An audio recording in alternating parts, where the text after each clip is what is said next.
good afternoon, really. So, how are we all doing today? I am doing fine. Just... I woke up a little late because I had been... I tend to stay up really late, so kind of balances out, I guess.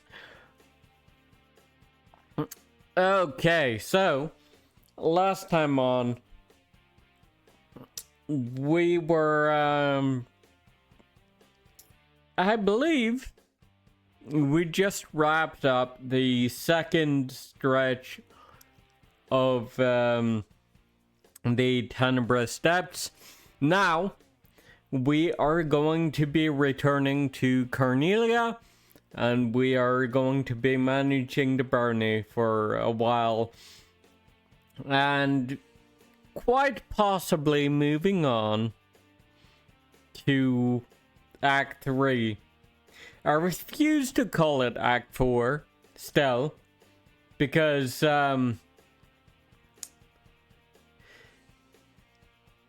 the Eldori Mansion doesn't count as an act in itself. That's the prologue, and I'm going to stand on that hill and die on that hill. The prologue is separate from Act 1. But, yeah. Anywho.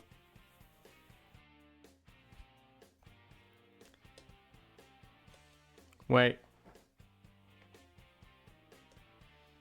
Huh?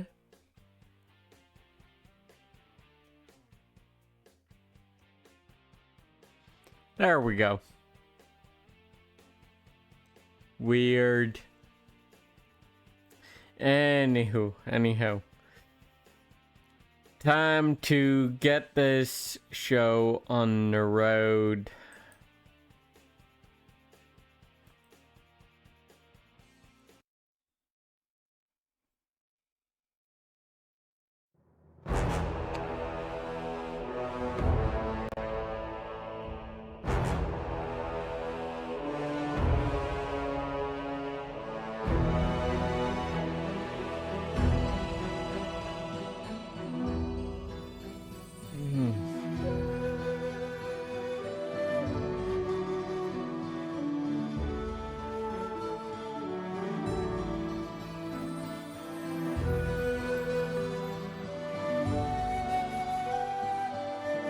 How's your stream been thus far, Maka? If you're even listening, considering, you know, that you're actually live right now, so...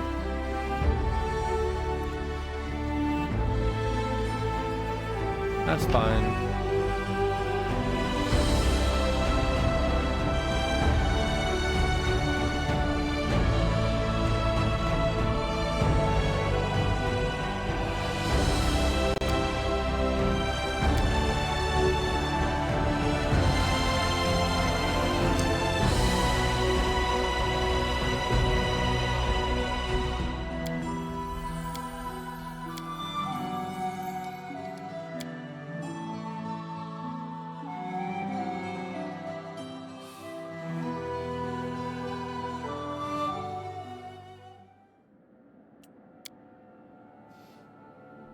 Yeah, okay.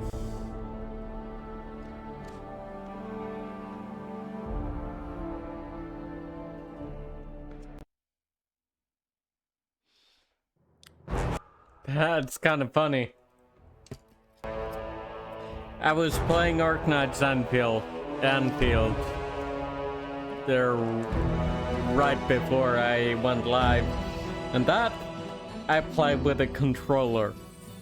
So my controller was turned on and plugged in when I started up Pathfinder Kingmaker for today's stream. Oops.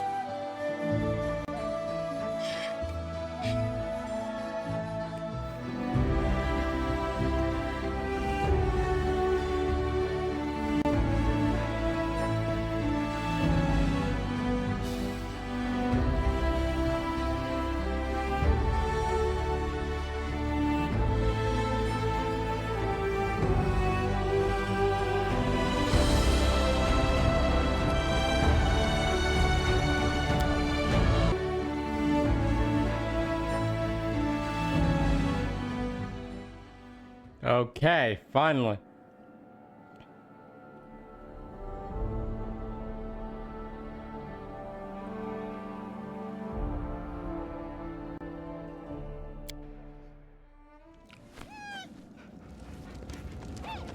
So, I realized something while I was not streaming. And that something is why Bakken has been giving me the Acerbic rings, like a lot of them. Which is, the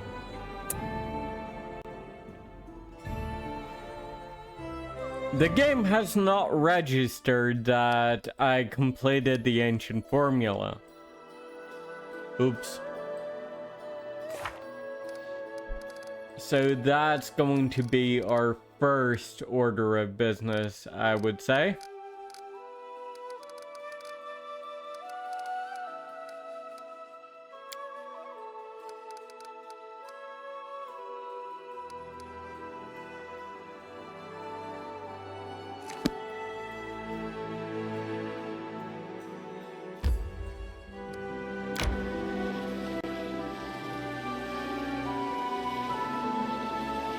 I feel tired.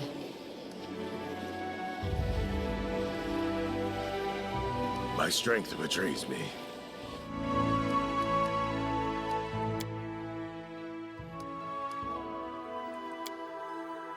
Can you butt people with your horns? I certainly can. And I'm prepared to demonstrate with the help of a curious little bird.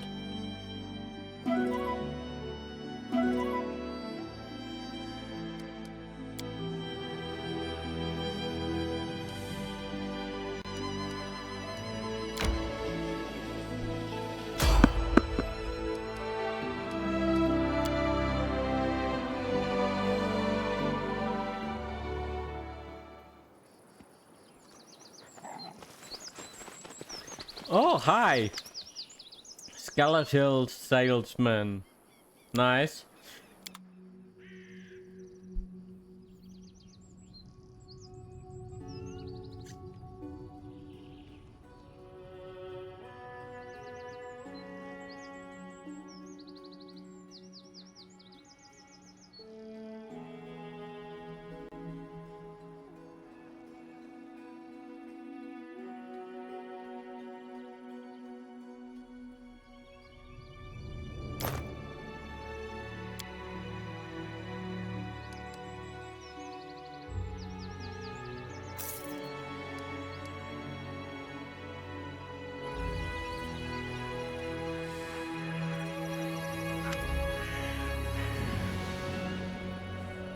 The skeleton waves at you in a friendly manner with his bony hand.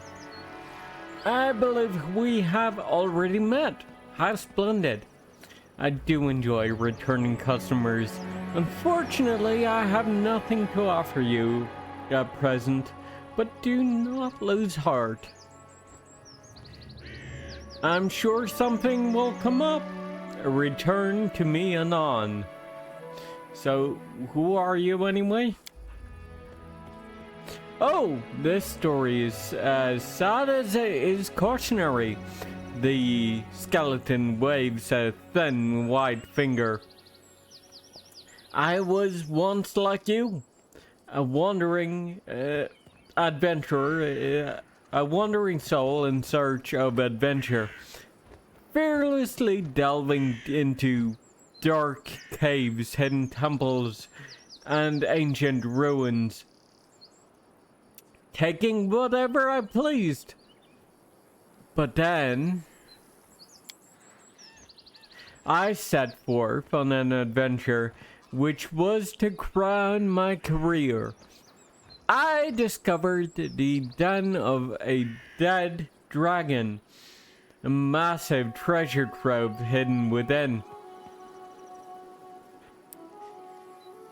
I could purchase all of Absalom with such a hoard, and half of rest off with the change. The owner lay dead upon a heap of gold, bare bones, just as I am now, breathless and still. How was I to know he wasn't truly dead? Or rather, he was, but not quite. You know, undead. A dragon lich. I couldn't have imagined, and I couldn't have imagined it in my wildest dreams. He grabbed a hold of me with his bony talon, and I bid my life farewell. But then I looked upon a pile of bones and equipment left behind by the dragon's former guest, and my panicked mind coughed up a brilliant idea. An idea worth 1,000,000 coins. I offered the dragon a deal, and he agreed. Imagine that. Also, thank you for the first set from, and welcome in.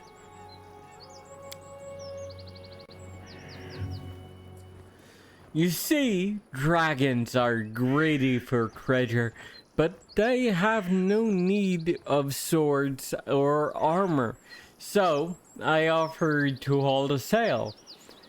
I would turn the junk he has been storing for ages into newly minted coins. The dragon approved of the idea, and gave me a job. He did, however, place a curse upon me. As you see, I am now but bare bones.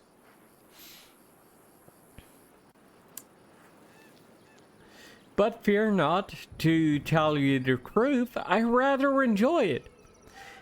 I go wherever I please, talk with interesting people, and no longer need to fear death. Where is your master's den? I've been asked this question many times. Do you so badly desire that your weapons end up in my cart? If so, then just sell them to me. Or do you imagine you will find your fortune where hundreds before you have found only death? True, optimism runs through the blood of every treasure hunter, even those of us who have no blood at all. The skeleton laughs and rattles his bones.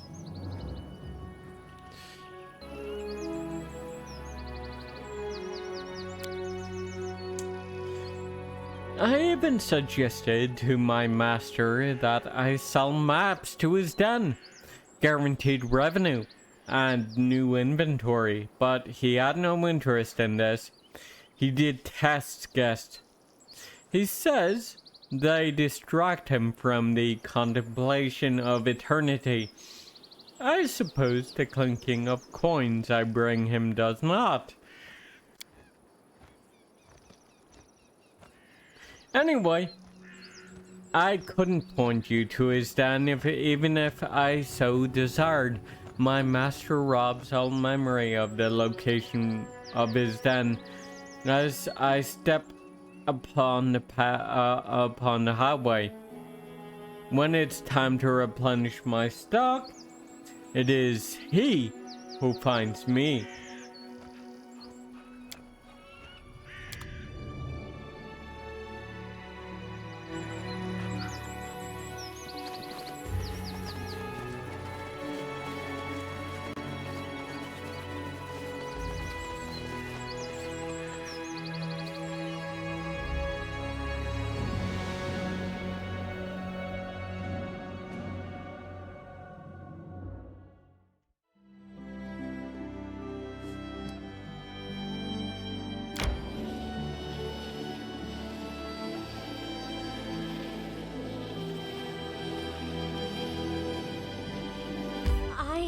Need to catch my breath.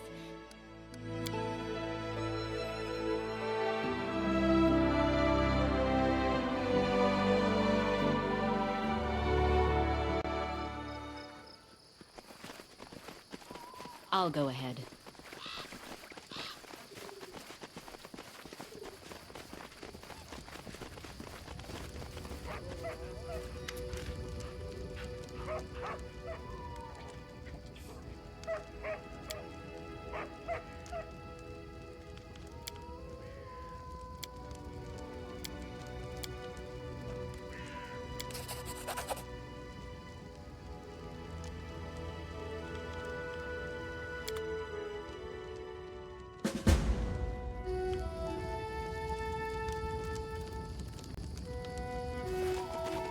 The path is clear.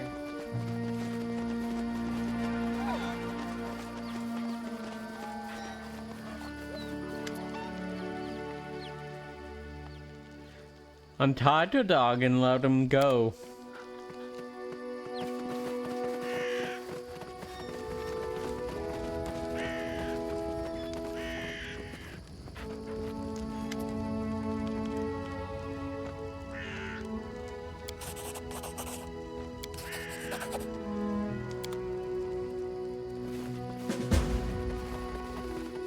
Tread lightly.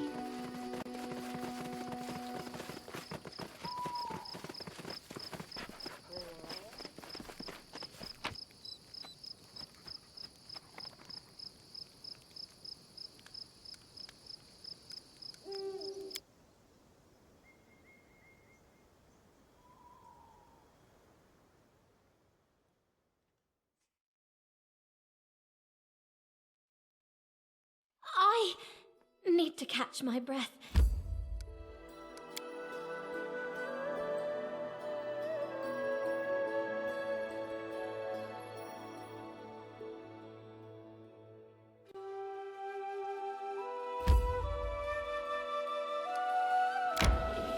Why don't we set up camp?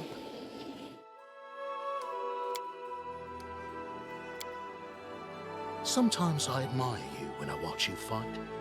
It's like you embody the uncontrolled power of chaos, leading the world to its imminent end. Some die from the fire or storm, while others from Ragongar's hand. You got it. Yeah, man. I am what I am.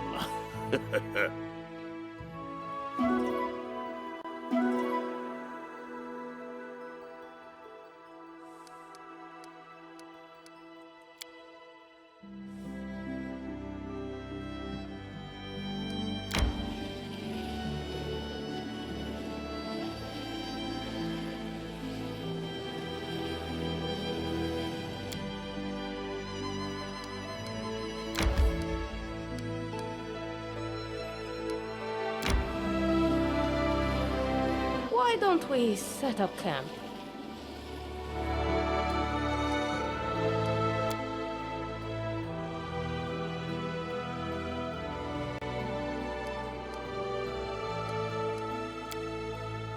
Octavia, show me that fire trick again. The one you did to entertain the children at the Capitol. Seriously? You're not 5, you know. All right. I have to finish something, but then I'll show you.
Why don't we set up camp?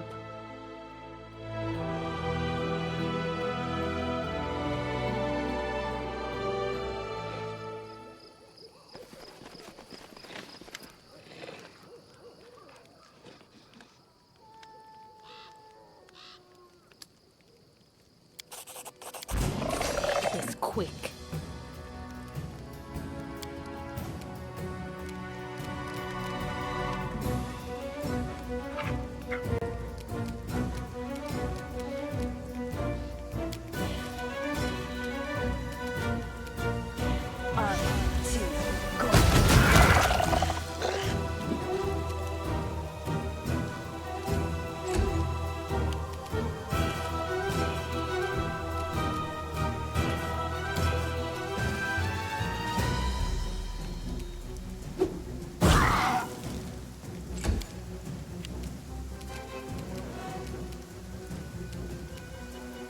Serves you right.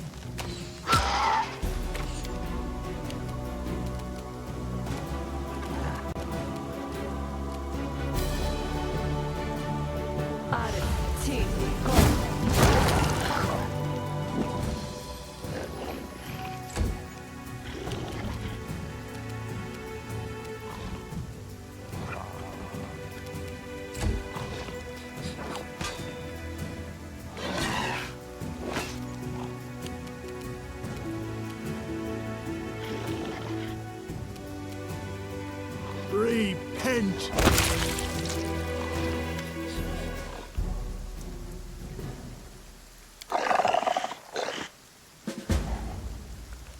Each step brings us closer to the end.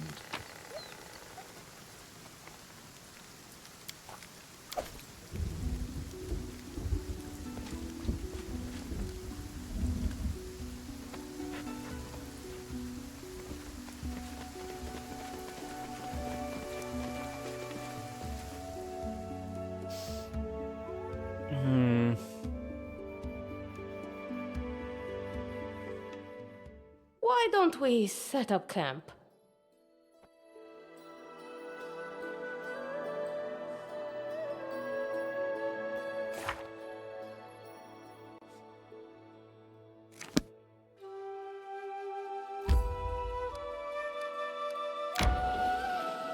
Resting would be nice, don't you think?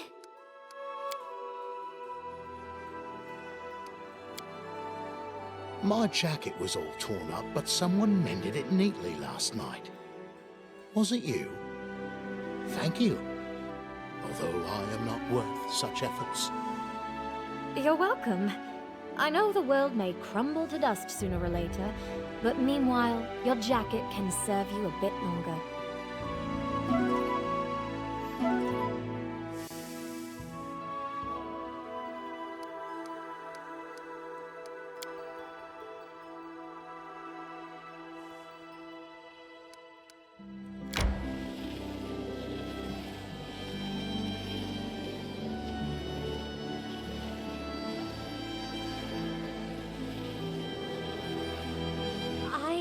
Need to catch my breath.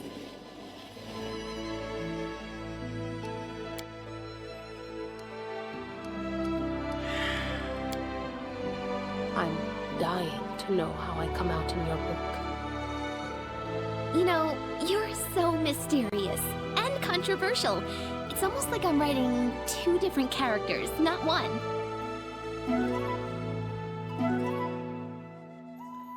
Yeah, I wonder why that is.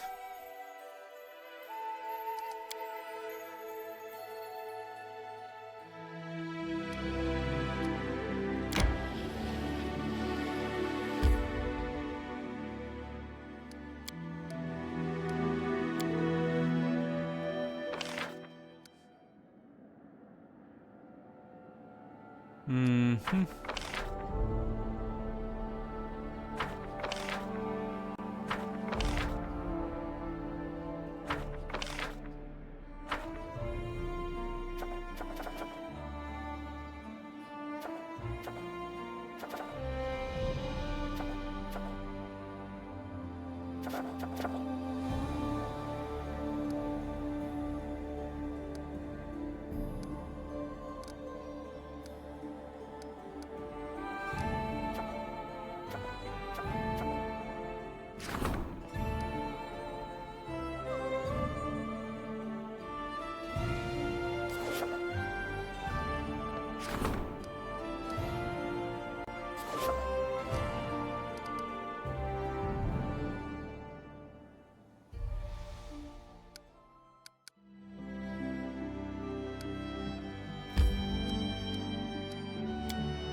Oops.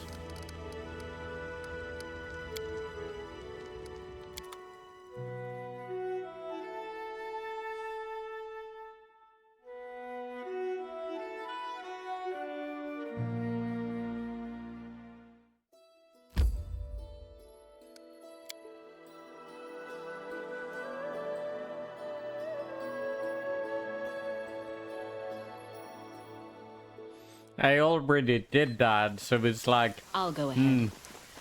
let's not insult Bokken and deliberately fail that quest.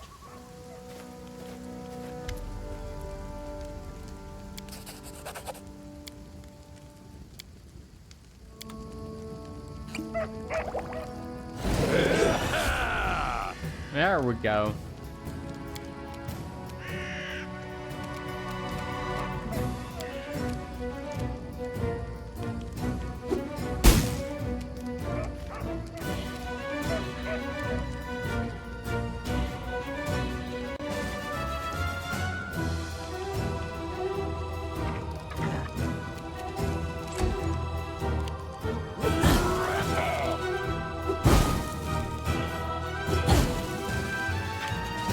Ow.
We should move.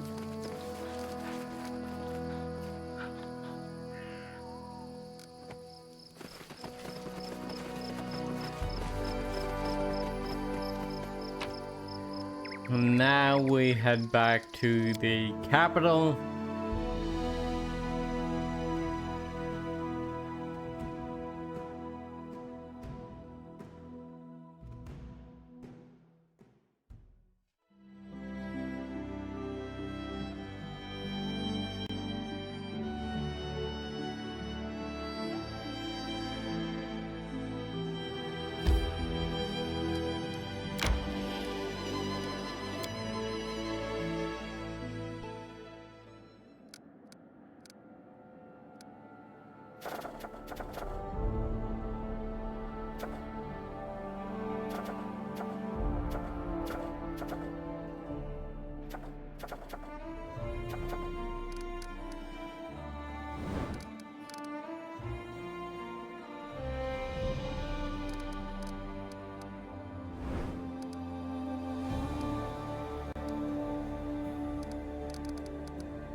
Hi, River. Thank you for the raid. How was your stream?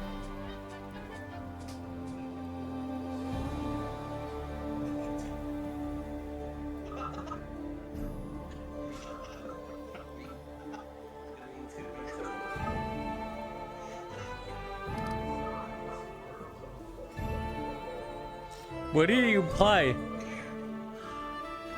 I assume it wasn't Boulder Skate. Though that would be a funny coincidence.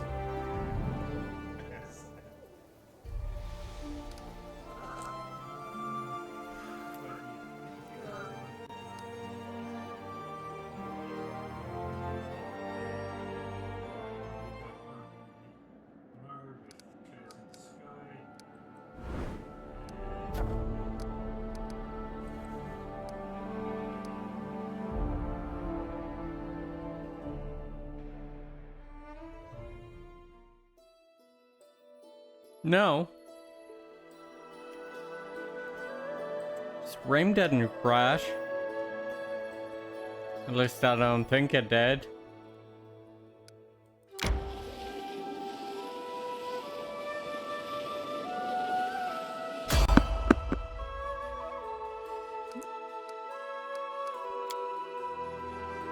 I stopped to watch the to let the clip play from your channel. Quick.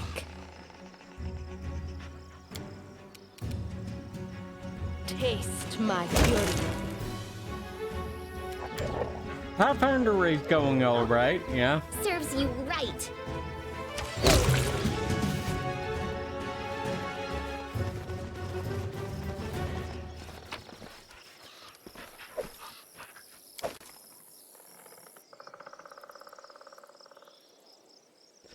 The clip from your channel, the one you raided me.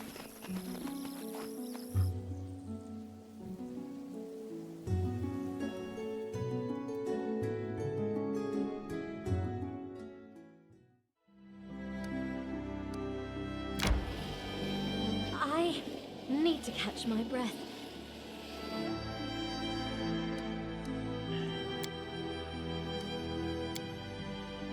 The fierceness of orcs is famous all over the world.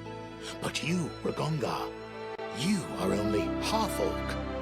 How is it that you have so much animal rage? What I lacked at birth, the slaver's lashes. More than made up for.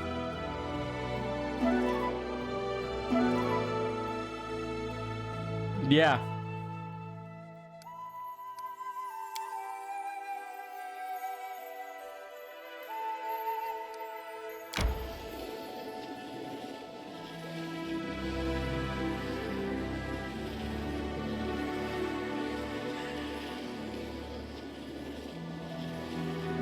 My strength betrays me.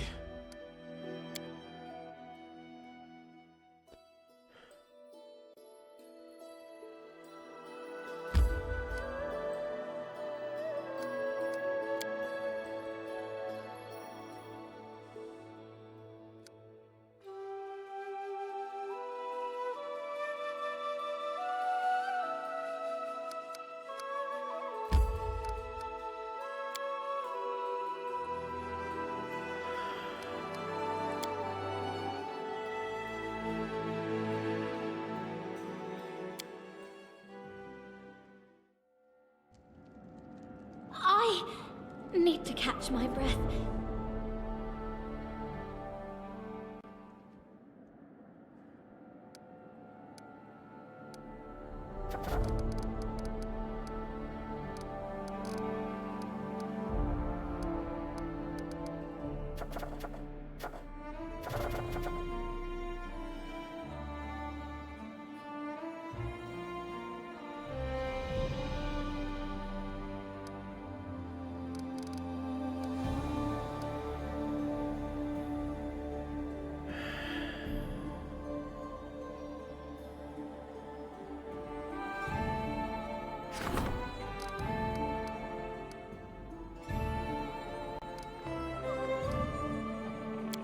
I'd like to turn Lily Grove into a town.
My current bunch of quests are, let's see. The Lost Brother, Beneath the Stolen Lands, obviously. I have parts, a few parts left of that. Annexation is for prosperity. Artisans of the Canelands, the Lonely Hunter. Artisans of the North Gnarl Marshes.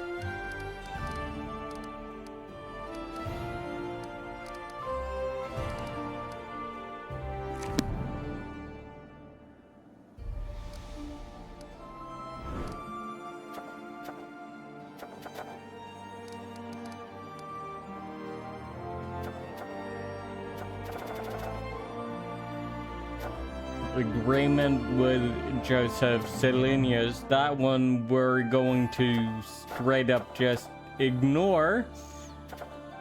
Support to General's endeavors, Christian's training, Jathal's training.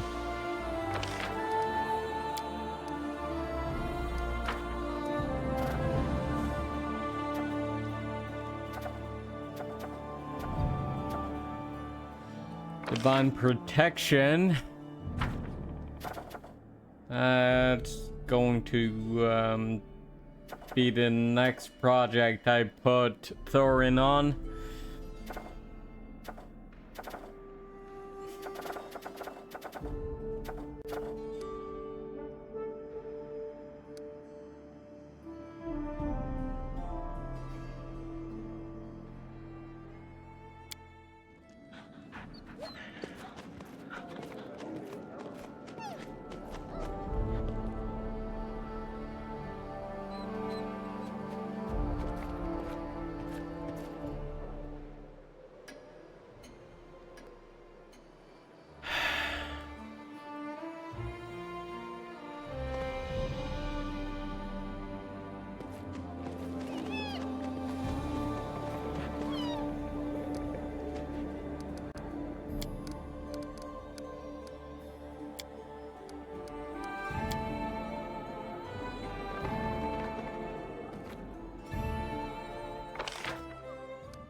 A sacred crusade against the undead struck out from the capital, achieving swift and decisive victory over the undead. The faith of the congregation only grew stronger.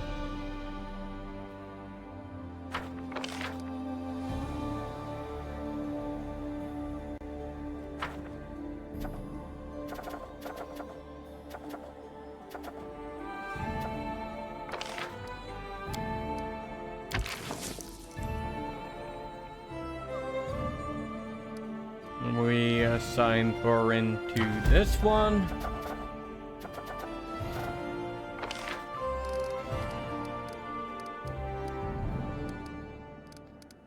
Ideally, I would like to get espionage up to 30.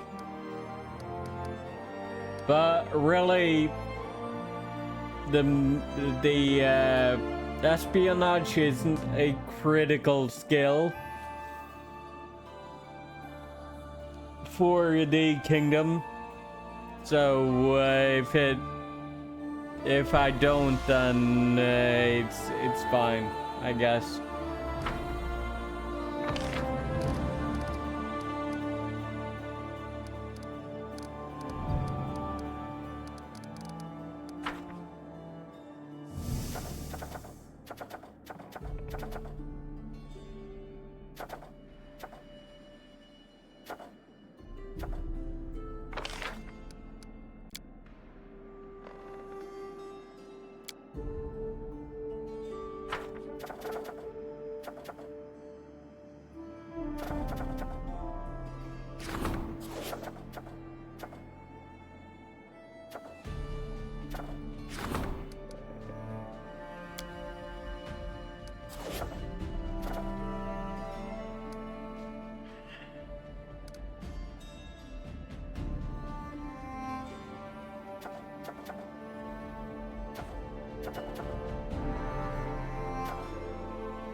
Why can't I upgrade Lily Grove from a village to a town? I would very much like to.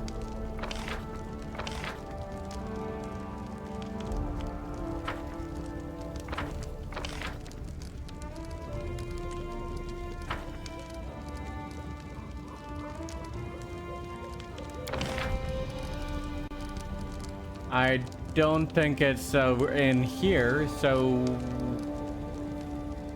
it must be a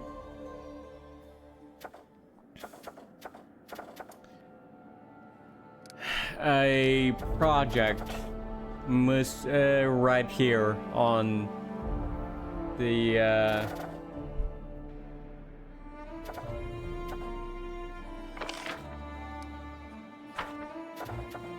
the revenue management.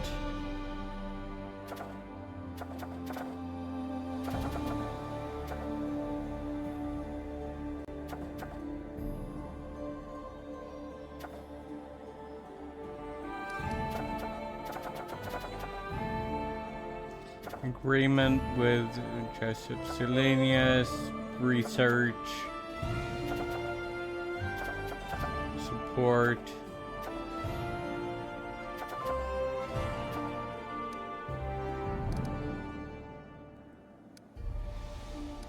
Economy, nope.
Doesn't look like there are any significant territories to claim.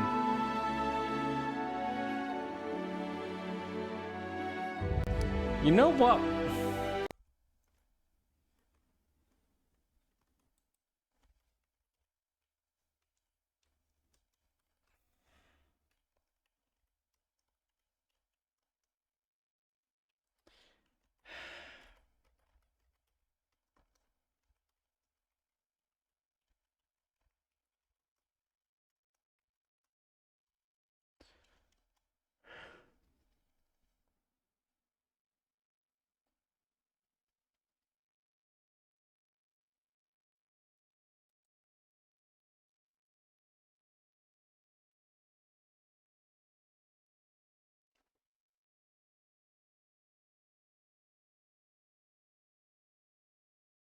Hmm.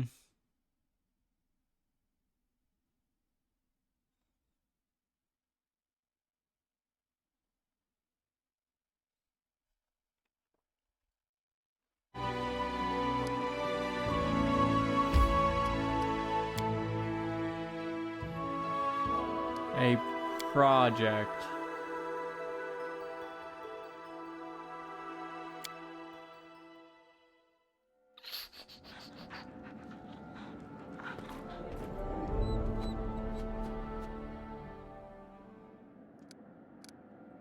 Project.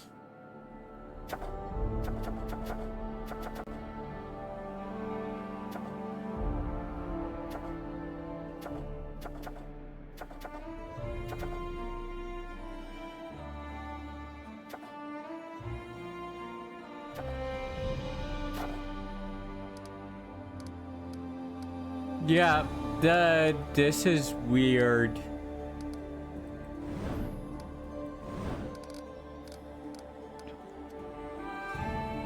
There should be another project at this point. Or, actually maybe not.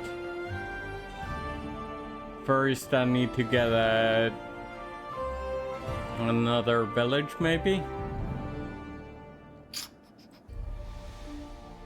Yeah. Fine.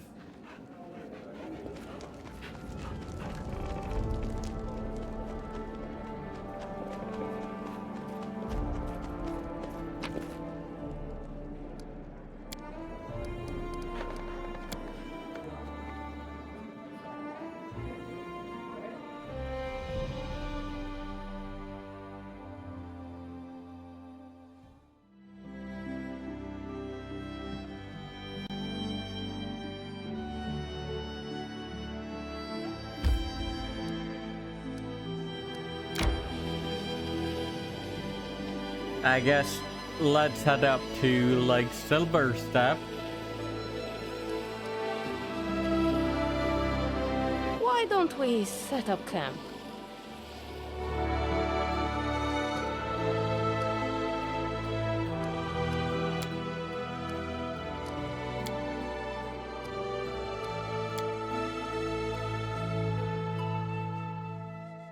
I feel tired.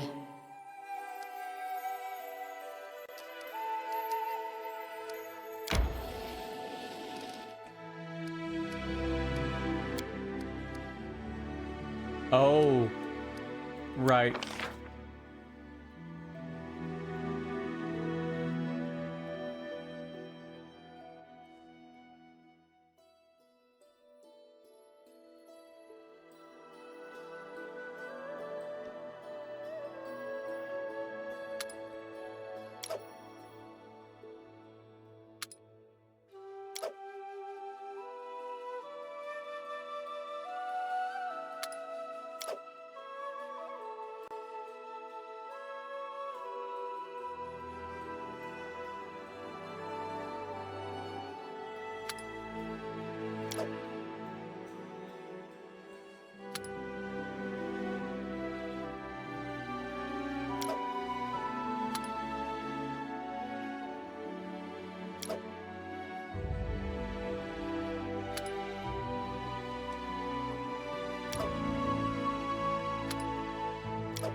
Octavia, do you have a few pieces of paper? Some scoundrel stole my spare notebook. Oh, so that wasn't kindling? I'm so sorry. Of course I do.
The Lonely Hunter.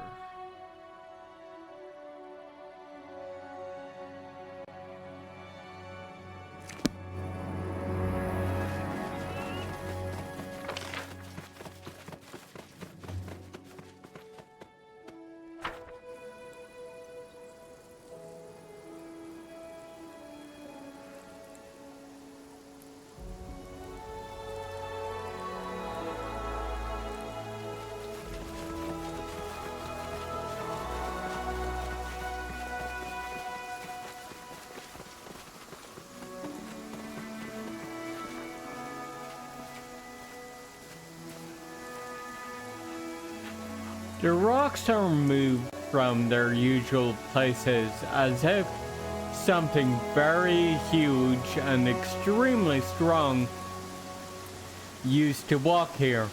Some pieces of fish innards could be seen on the ground.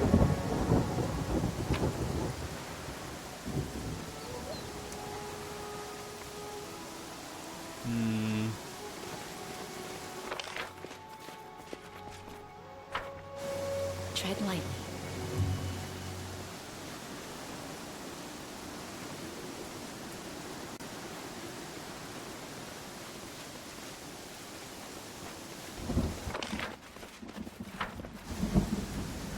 Let us be careful.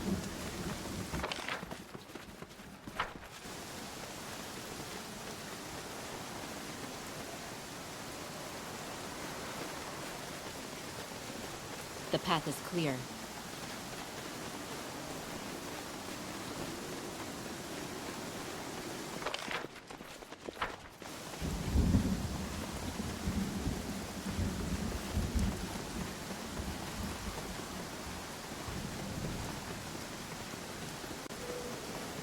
I'll go ahead.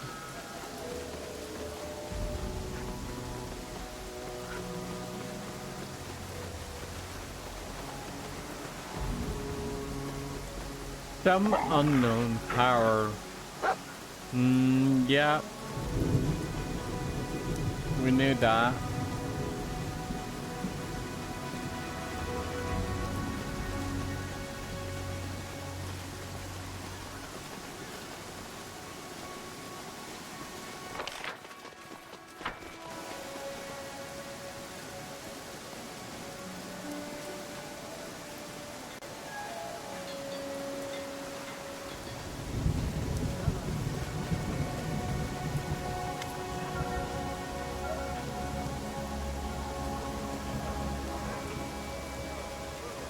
I need to tell you something about the fish and this dragon of yours.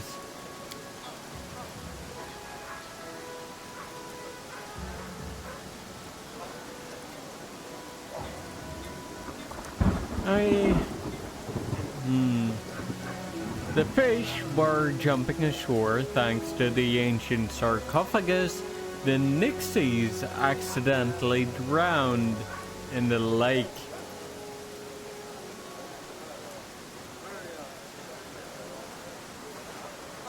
I know for a fact it was a Cyclops kept in the sarcophagus under the lake that caused all the strange occurrences around here.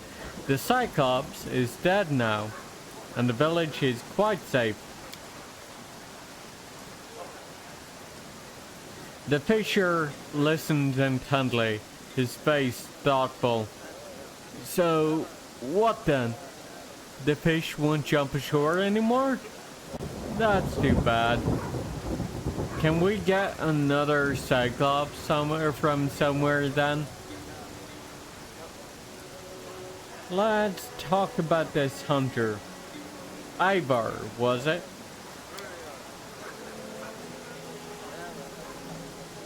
Ivar, yes, he is a good fellow. Do you know where he is now? He probably went to the grove up north again. That's where his children's graves are. Sometimes he'll disappear for several days at a time and he won't tell anyone where he goes. but I know anyway. Who is he? He's the dragon's voice. The silver dragon tells him things.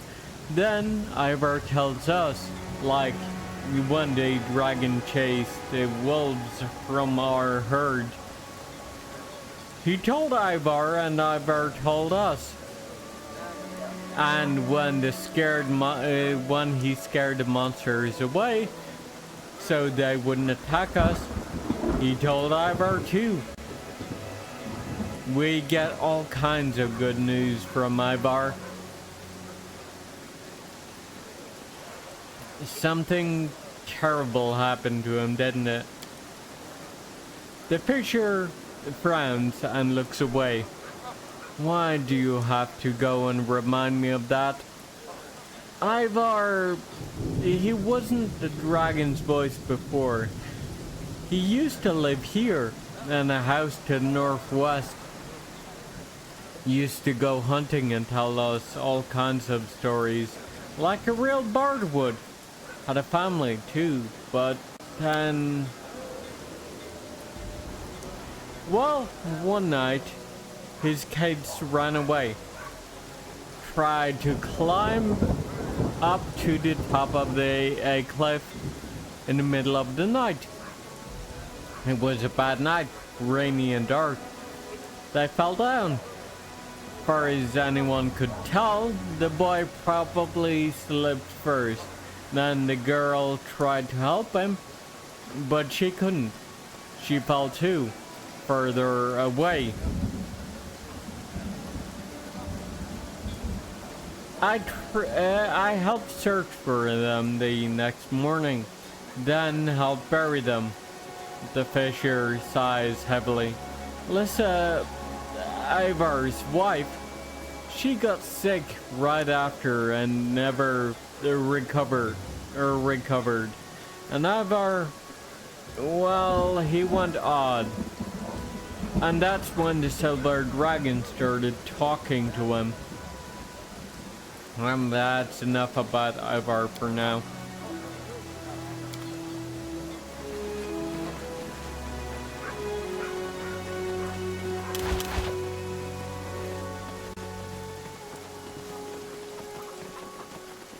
Wasn't the Nixie we talked to about the sarcophagus called Alyssa?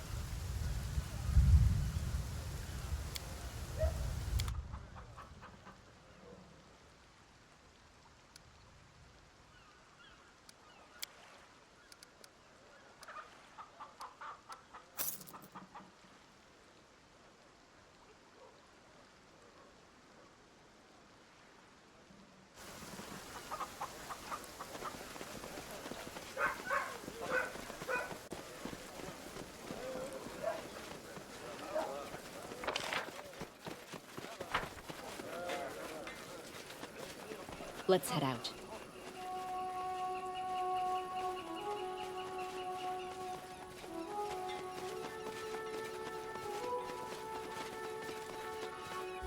The path is clear.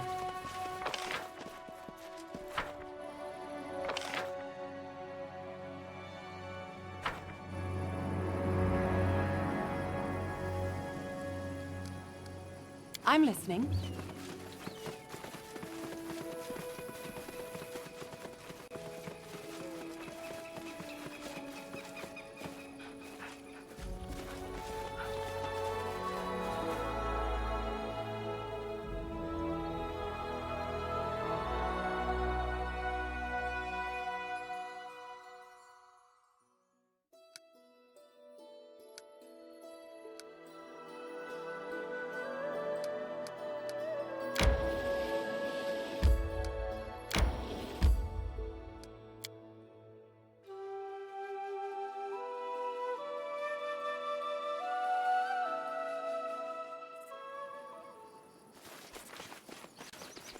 To victory!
Let us strike as one!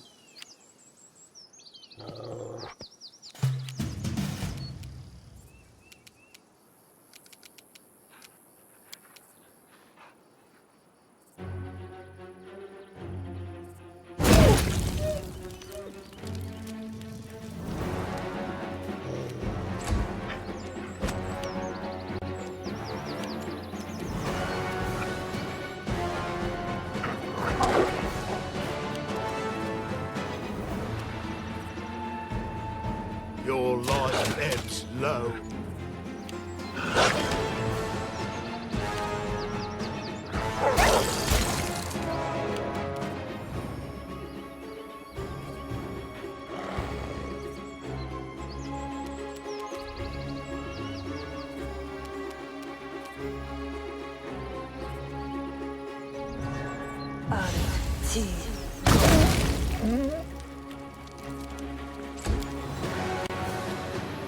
Any last wishes?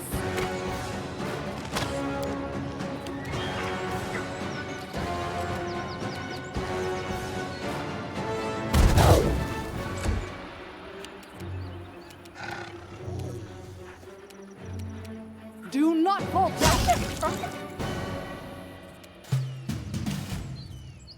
This is going to hurt.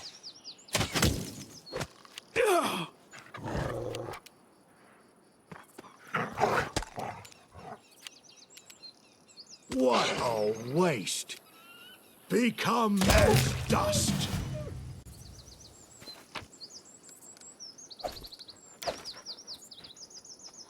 Tread lightly.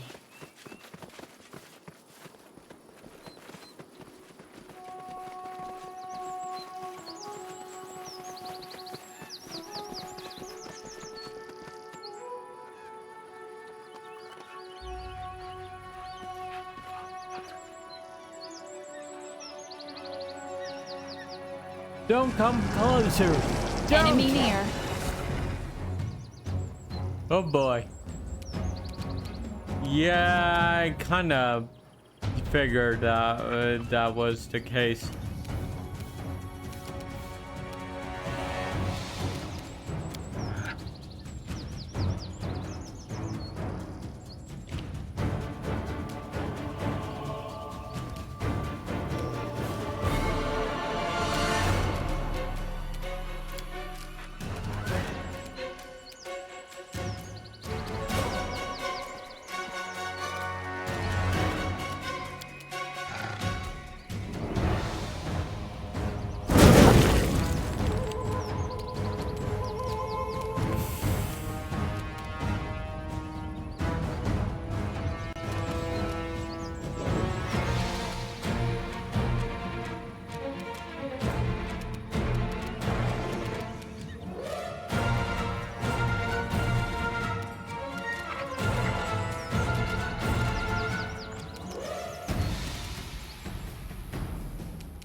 Yes!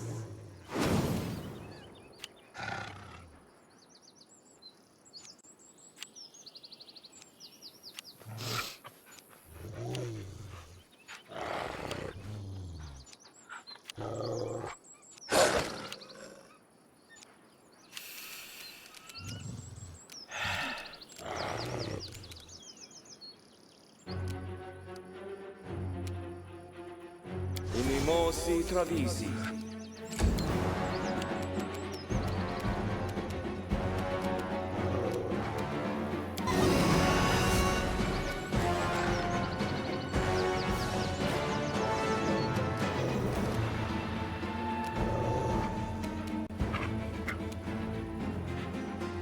This is where I step in.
The werewolf's powerful body shrinks and contorts.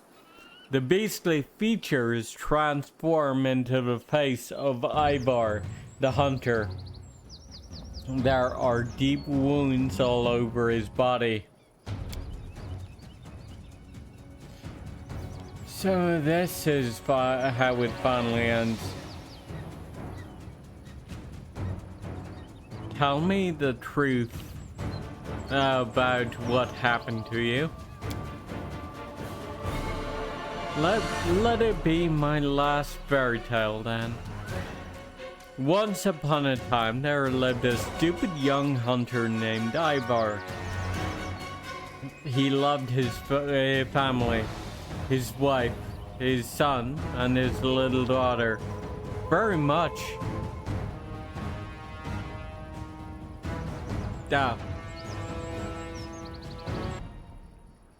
The werewolf's powerful body shrinks and contorts. The beastly features transform into the face of Ivar, the hunter. There are deep wounds all over his body. So this is how it finally ends. Tell me the truth about what happened to you. Let it be my last fairy tale then. Once upon a time, there lived a stupid young hunter named Ivar. He loved his family, his wife, and his son, and his little daughter very much.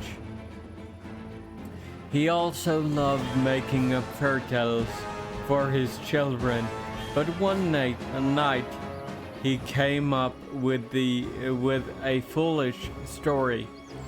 One about a silver dragon that can only be spotted if you climb the top of a high cliff. As the new moon rises. That very night, the children snuck out of the house and their bodies were found at the base of the cliff next morning. His poor wife couldn't bear the loss. Lissa, she was gone soon after. So Ivar cursed himself, cursed his own blabbering tongue and reckless mind, standing near the graves of his family. He could only mutter to himself over and over, "I'm a monster, I'm a monster."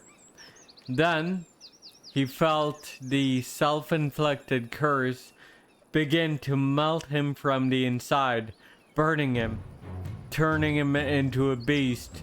He became a werewolf, swore to protect the village, to honor the memory of Lissa and his children.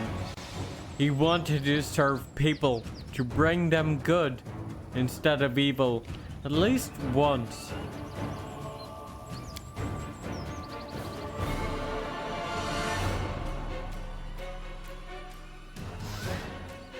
Almost a rebel, a high-minded rhymer who doomed himself to the life of a shapeshifter. I'd gladly pay to publish a book featuring his story. Let the other rebel dreamers see where this road leads.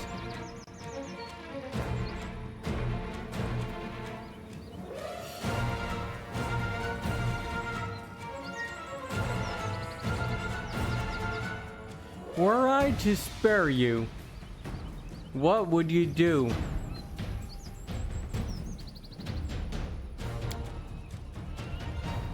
Ivar's brow furrows. I stopped looking to the future long ago, but I don't think I belong here anymore. Especially if people discover the truth. Were you to spare my life, I'd leave and try to find a new reason to live. So, how exactly did you serve the people? There's always someone trying to take from the villagers, be it their property or their lives. Many is the villain who's become food for worms in the nearby woods. The only danger I haven't gained much ground against is the gang holed up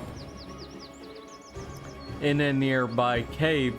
I started hunting them, but it seems I've run out of time to finish the job. Ivar's tone is bitter as he looks away.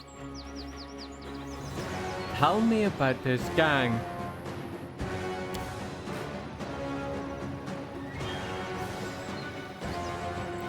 Planning a visit, eh? Ivar smirks. The gang's not big, but they are well trained. They're very familiar with the woods around here. They've made a den in one of the caves to the west, near the lake. It isn't far. Why not work for me? Lay down the title of Dragon's Voice and become the Baroness's voice for the people. Sorry, Baroness, but no. I'm not interested in working for anyone else. Besides, the village would never accept it if they learned who I am. So please, just finish me off or let me go. The choice is yours.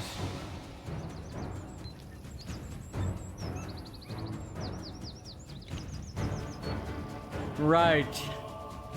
So, we could let you reunite him with his family. But, enough, Ivar. I've heard what I need. I won't kill you. Ivar stands, holding the wound on his side. I was not expecting mercy, but I am certainly grateful for it.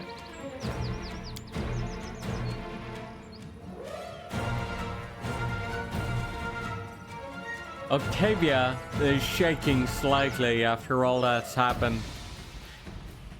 Thank you for giving him a chance. I hear there is a cure to lycanthropy. Good luck to you, Ivar. Go and try to forgive yourself if you can.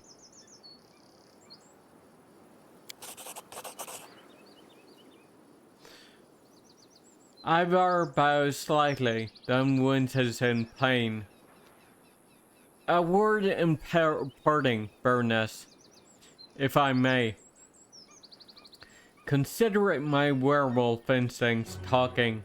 I can tell you'll be the subject of stories and legends yourself soon, and I'm sure they'll be told far and wide across the land.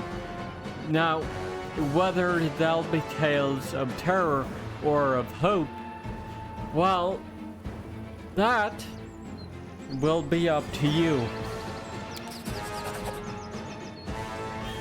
I'll make sure of that. Lindsay smiles. And your story, it won't be forgotten, I promise.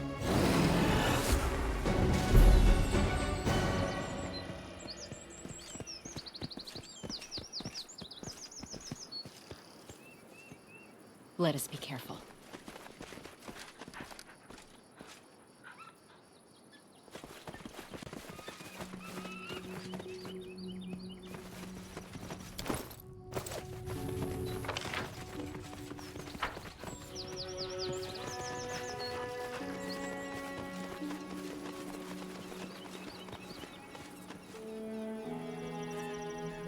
Ah.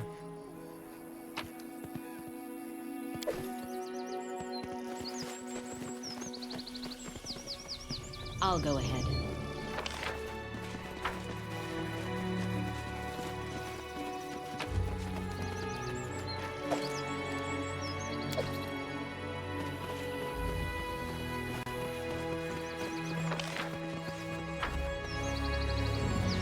The path is clear.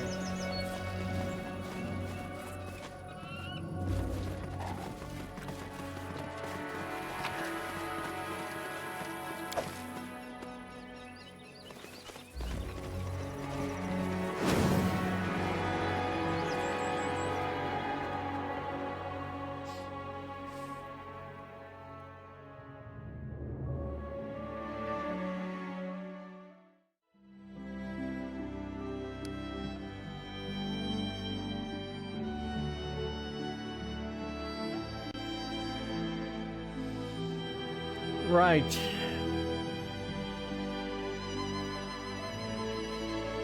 Precipice, trail, ghost stone.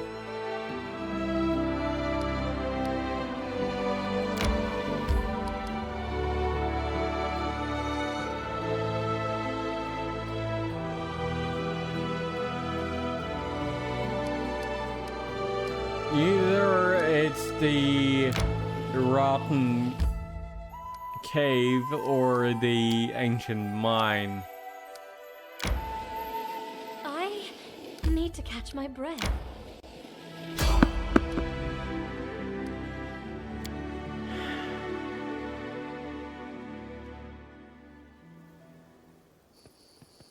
Resting would be nice, don't you think?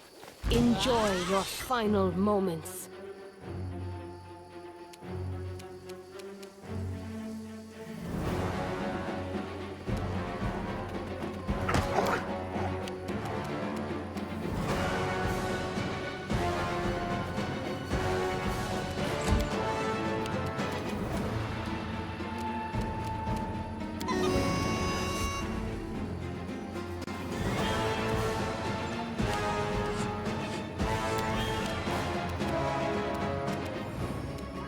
Repent!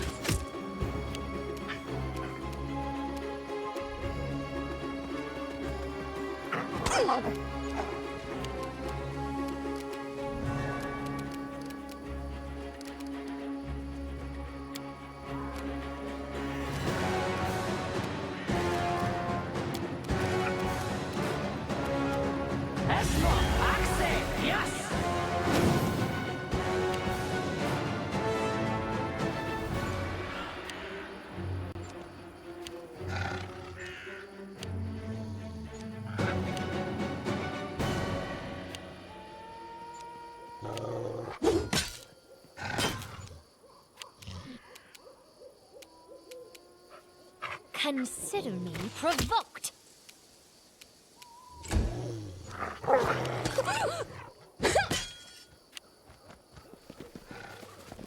Oh. Right.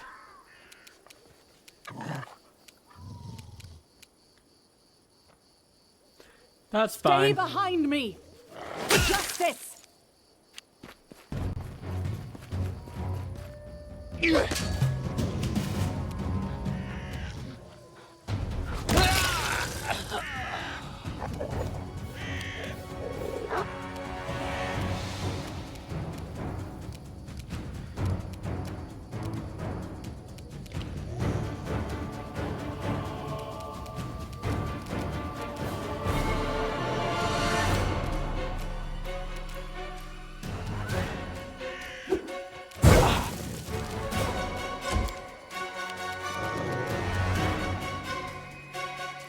Serves you right.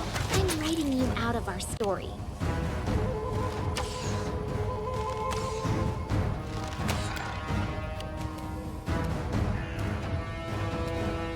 Your life ebbs low.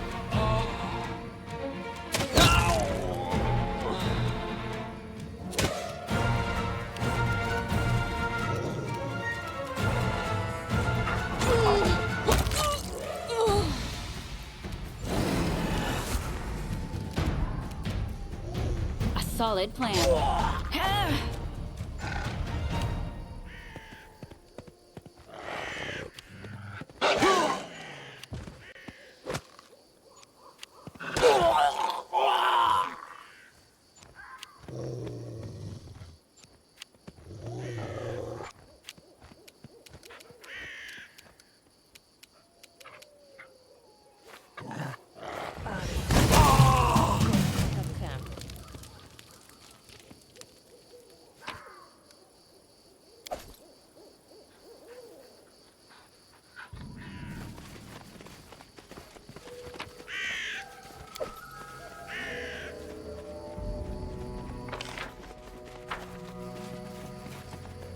Let's head out.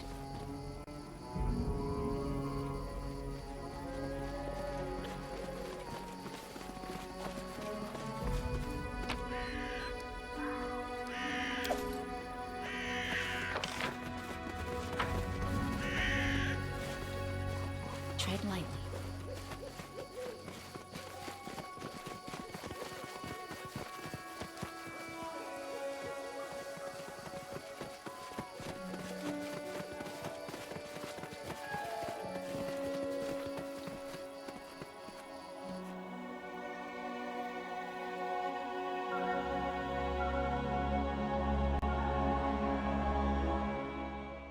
I need to catch my breath. I feel tired. Who's so sullen there? Like a troll after starving for 3 days. It's grumpy old harem. Alas, Lindsay, someone in this party of dreamers and make-believers must be mindful of the eternal.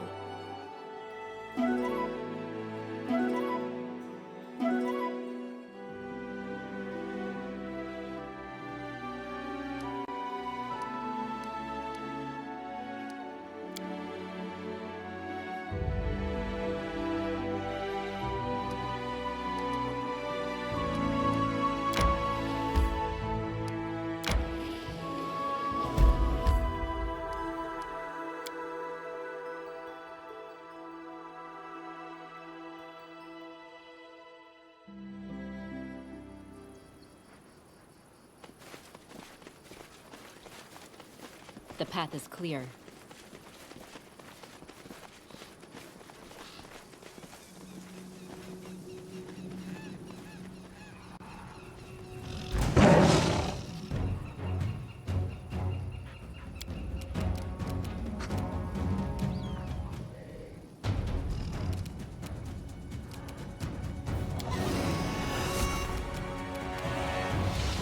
You deserved it.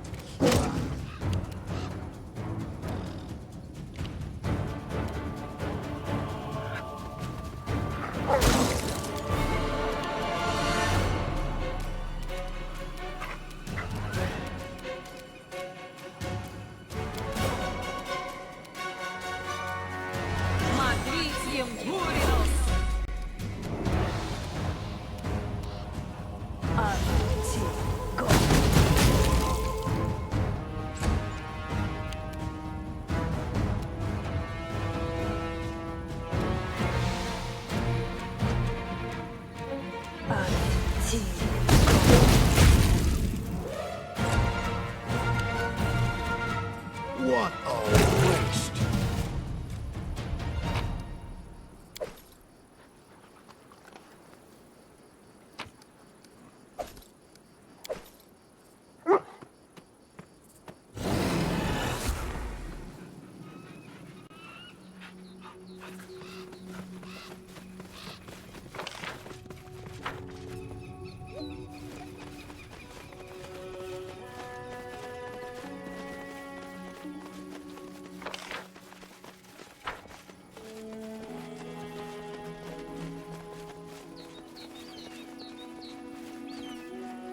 I'll go ahead.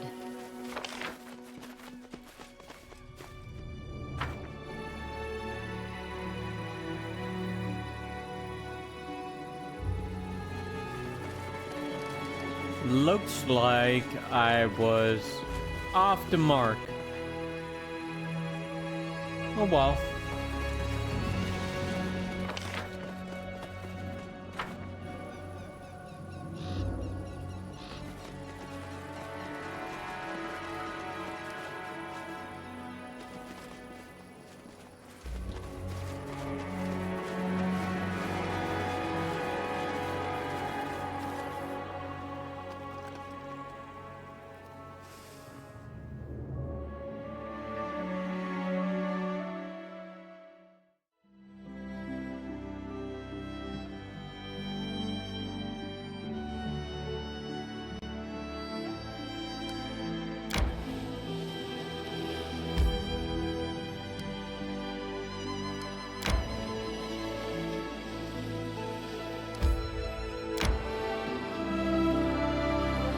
I need to catch my breath.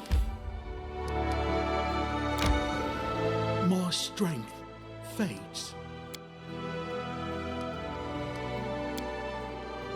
I sank to such lows after my exile. I was a pathetic sot, drowning my feelings of uselessness in cheap drinks. How ironic is it that the teachings of Grotus would bring sense to my life.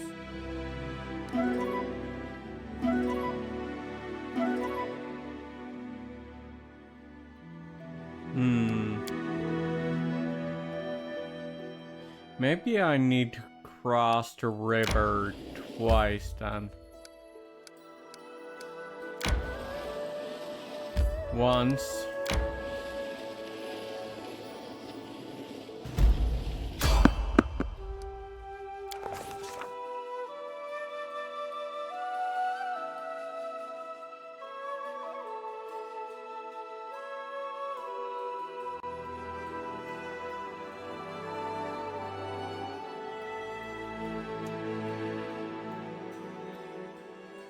Our travels took us east, leaving the mountain ridge behind, and we came to Dunsword, a wild land far less populous and civilized than the barony that had grown so dear to us.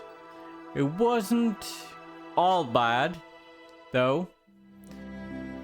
The roads in Dunsford were well guarded, and we soon met a well-armed patrol. As we approached, one of them raised a hand. "Stop! Turn back! The road to Barnhold is closed." The second guard was in less of a hurry to drive us off. He squinted and studied our leader. "Wait, you're Edelweiss. My respect, Your Grace. If you're here, traveling so far from your land, I assume you have come to visit our ruler, Maker Varn. You may continue, of course, but please, let us accompany you to Barnhold for your own safety. Are you ready to continue?"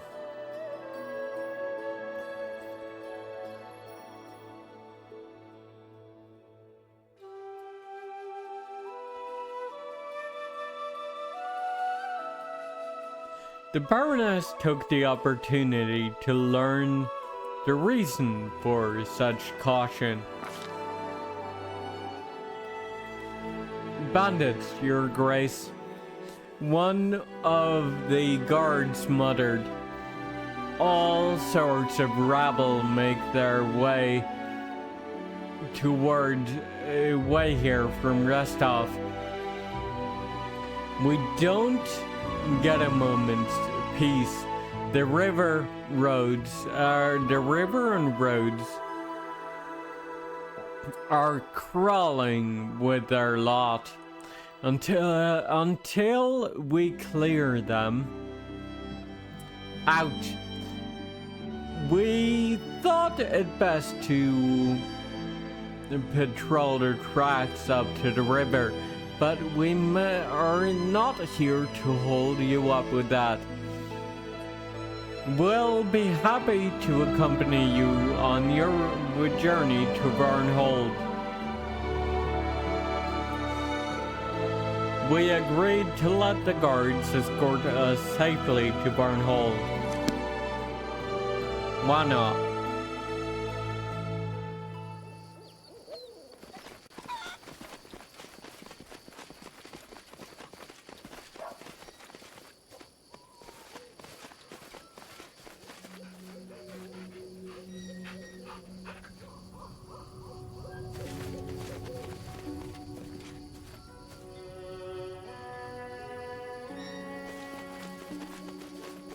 Let us be careful.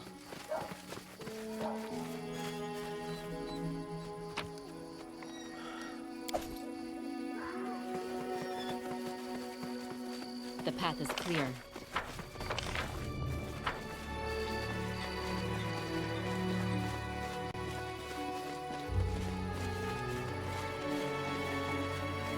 Tread lightly.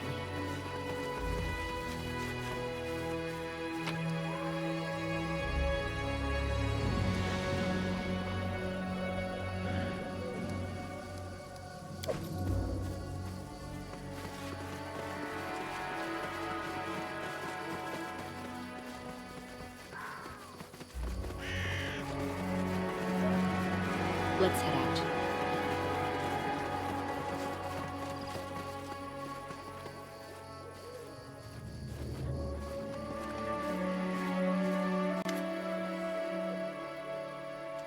Before you is a tall, robust man.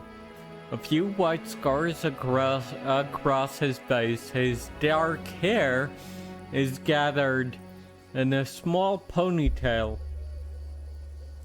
And the sleeves of his expensive doublet let do little to hide the muscles beneath. Although irritated by the argument, a wild smile lights up on his face as he recognizes you. Whom do I see? Edelweiss, my friend. Welcome to Varnhold. I am Mager Varn. I run the town here. I hope you had no trouble on the roads.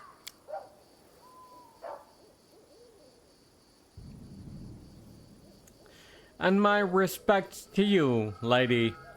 Varn stops when Valerie, upon hearing his voice, turns around.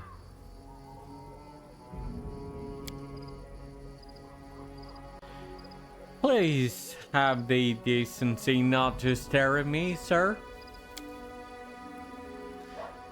My apologies. I meant no offense. Apology accepted. Valerie looks away. I do hope that matter is closed. Please accept my sincere apologies once more. Let's us change the subject.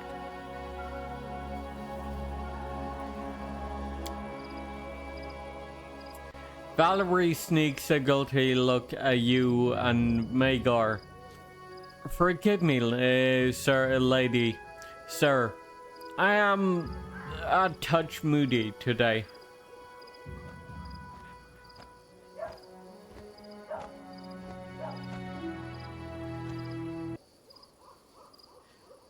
I just couldn't help but pay a visit, especially after your invitation.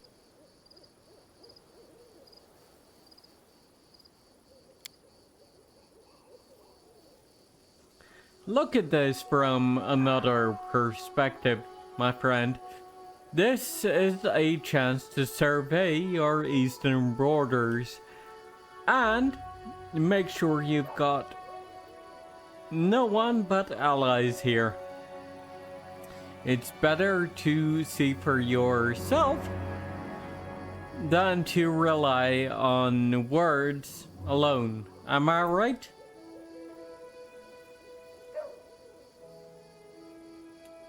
I would like to personally express my gratitude for all your help. Actually,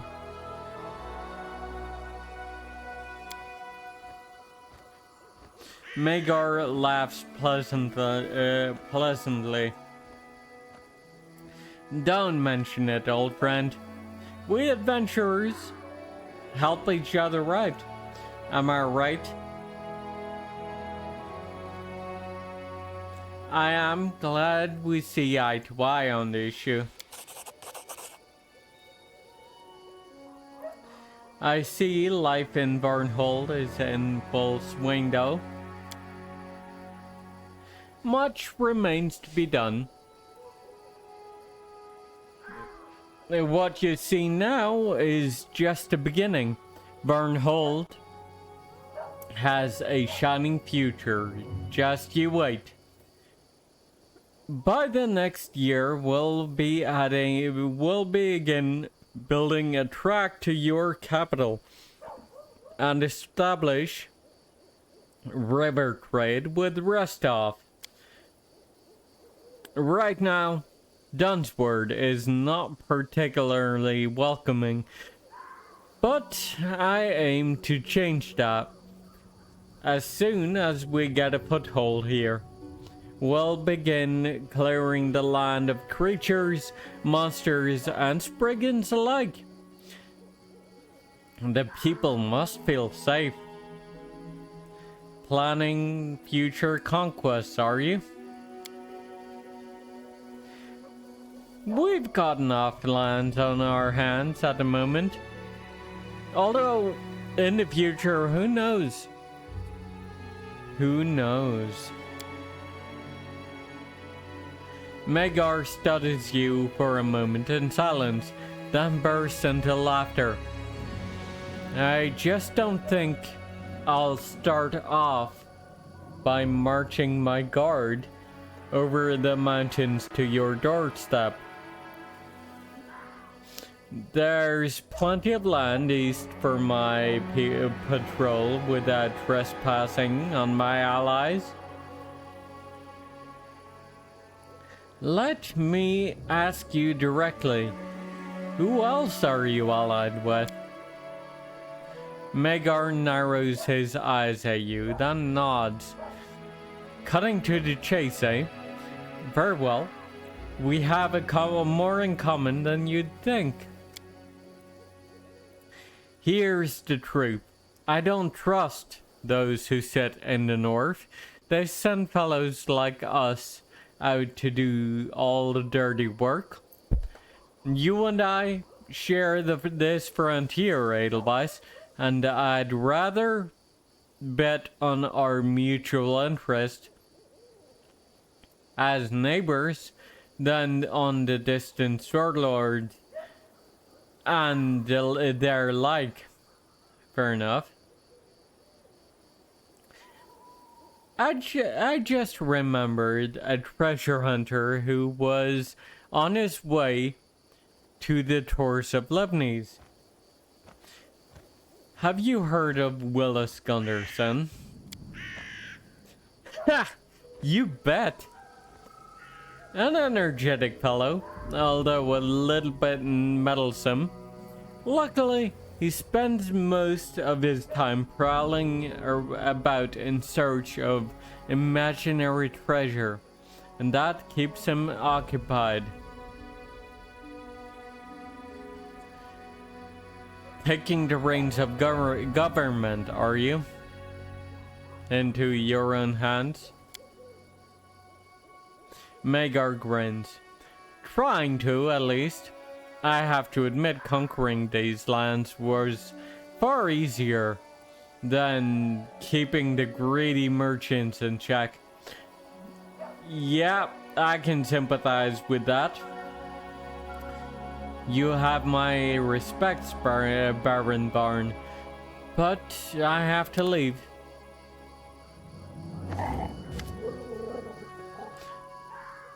Greetings, my dear lady. Do you wish to browse my wares? Show me what you have. Not a whole lot, huh?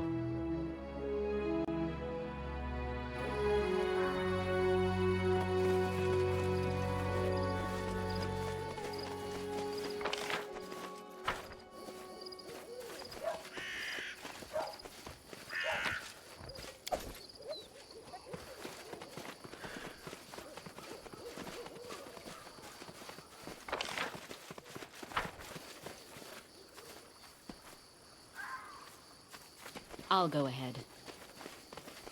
I guess the vanishing of Varnhold hasn't really started yet? I imagine Nadia is probably somewhere around the barony, but probably not in the capital of Varnhold, though.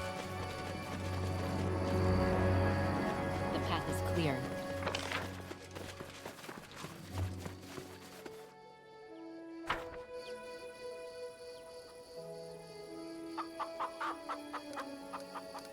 Don't hesitate.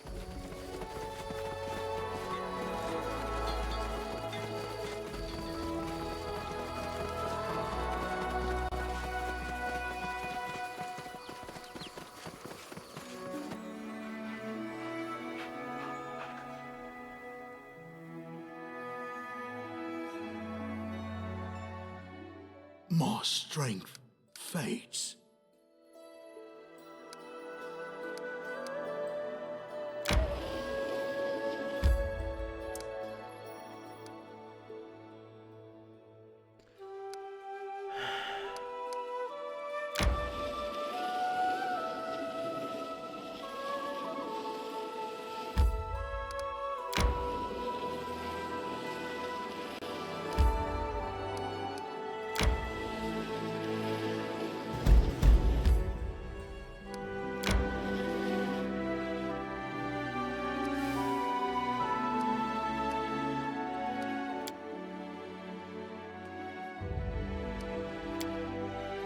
Why did you leave your home?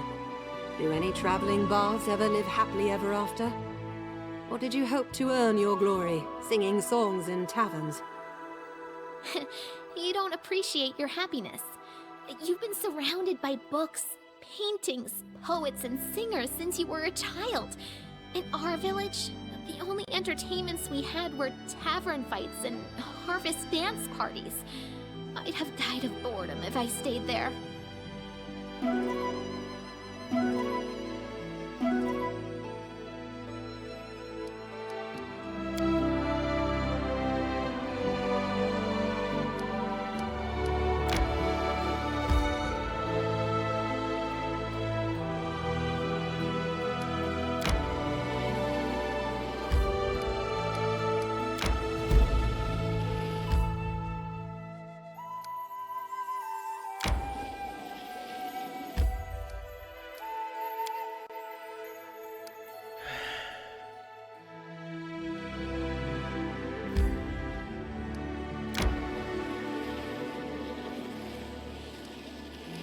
I need to catch my breath.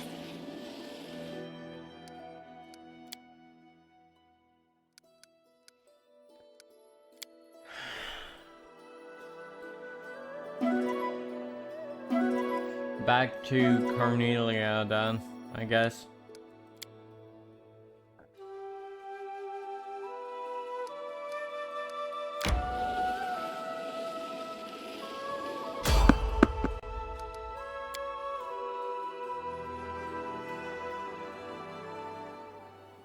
Can you make an epic pose? I need inspiration.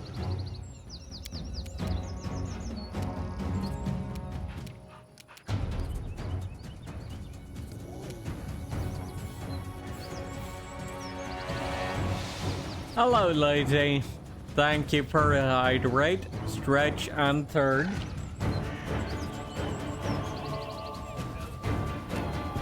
And the cake whiz.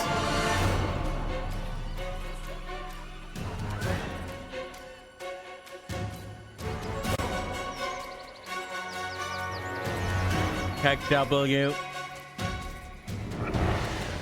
Okay.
Become as dust.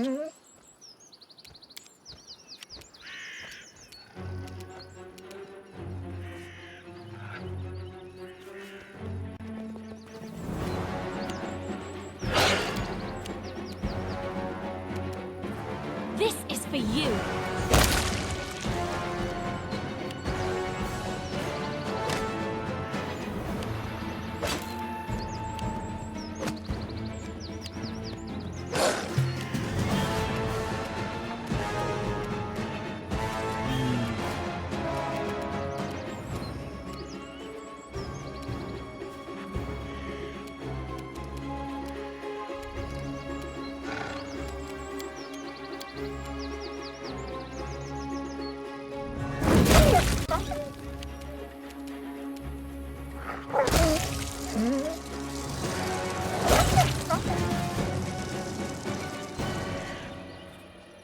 Let us be careful.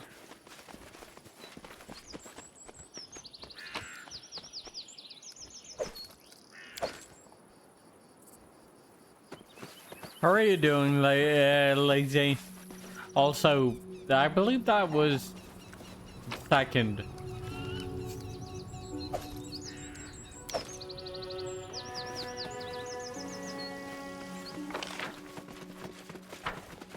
Just letting the ink dry.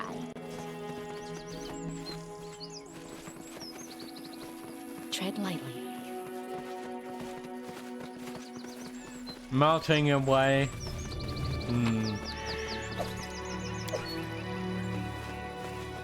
Yeah, summer temperatures. Kinda sucks. The path is clear.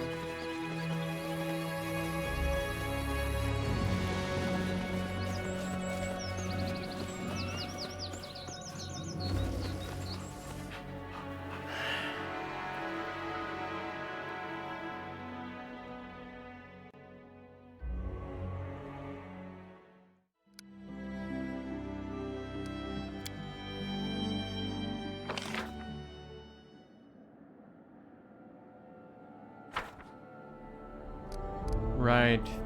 The curse of the ancient. Hilltop, renowned across Galarian.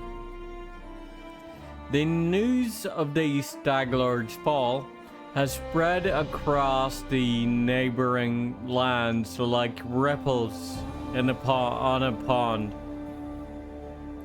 It seems that the stolen lands have entered a new age, its future history to be written by its new rulers' actions and decisions.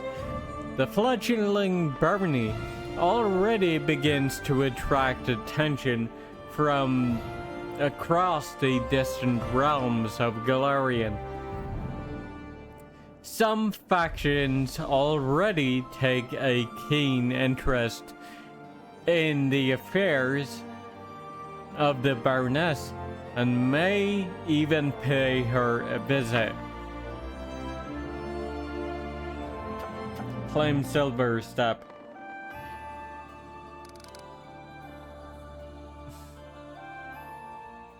Okay.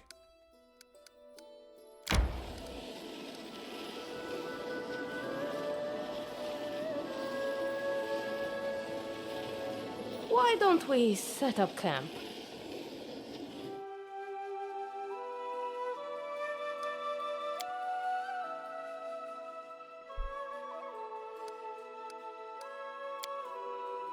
I'd like to sit at a desk in my own library, writing memoirs, with someone bringing me a nice cup of hot tea. Oh, who am I kidding? I wouldn't be able to sit still for a day.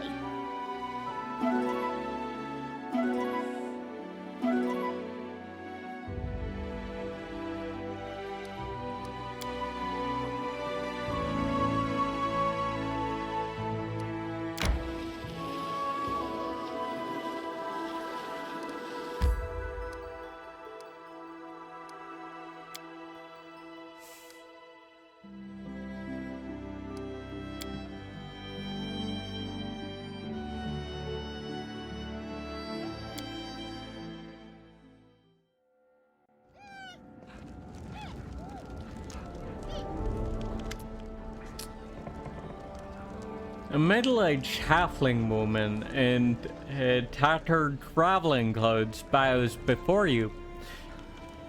Greetings, Your Grace. Thank you for agreeing to see and hear me out. My name is Jace. I am a priestess of Desna, goddess of travelers and luck, who accompanies us out on journeys. The fame of your lands has called me to your door with a request. Jace folds her arms across her chest. Desna protects those who spend their night out in the open. Please, help me and my associates create shelters for such travelers. Roadside shrines to the goddess. It will not take much, but the hundreds of travelers who pass through your realm will thank you in their prayers.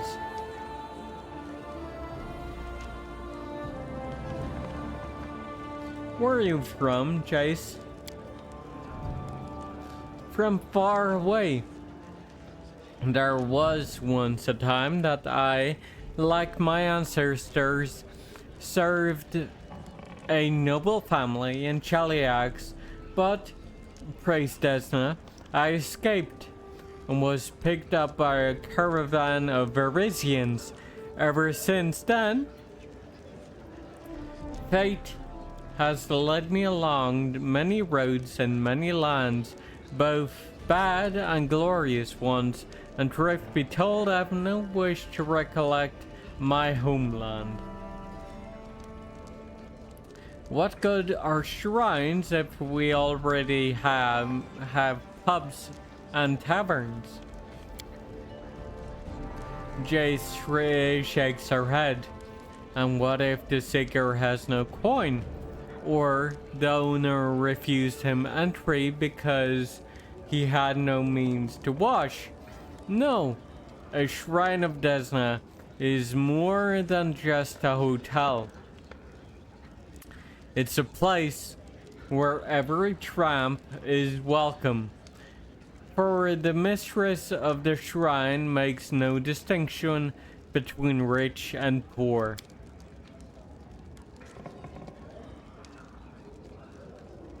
Making the shrine is easy, of course. We build an altar, pull out some stumps, clear the area, and we're done.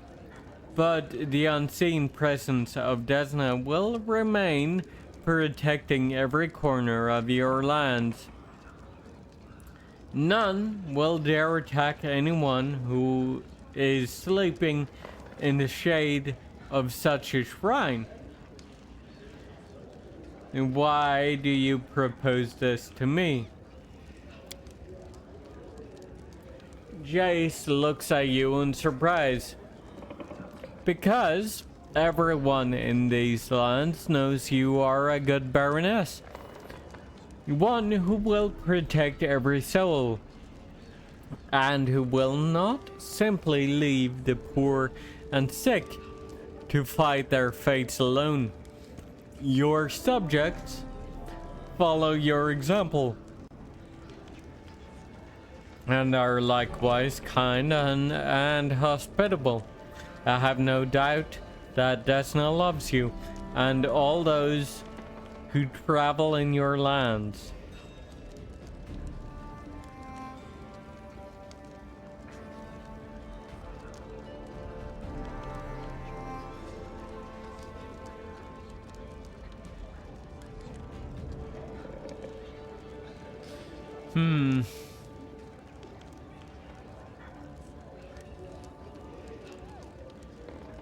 Very well. Building shrines, such shrines, is a good idea. A fine idea. Of course I will help you. Jace can't help but clap her hands joyfully.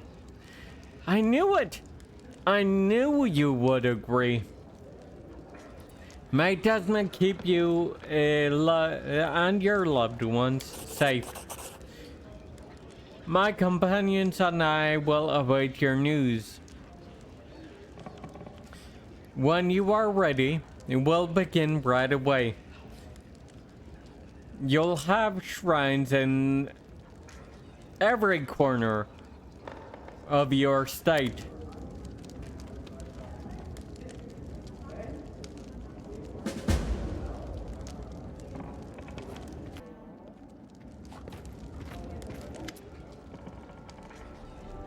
Octavia and Rigongar exchange a look, both start talking at the same time.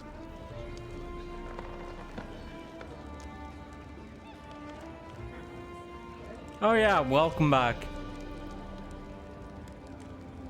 Or maybe it's actually outbreak time.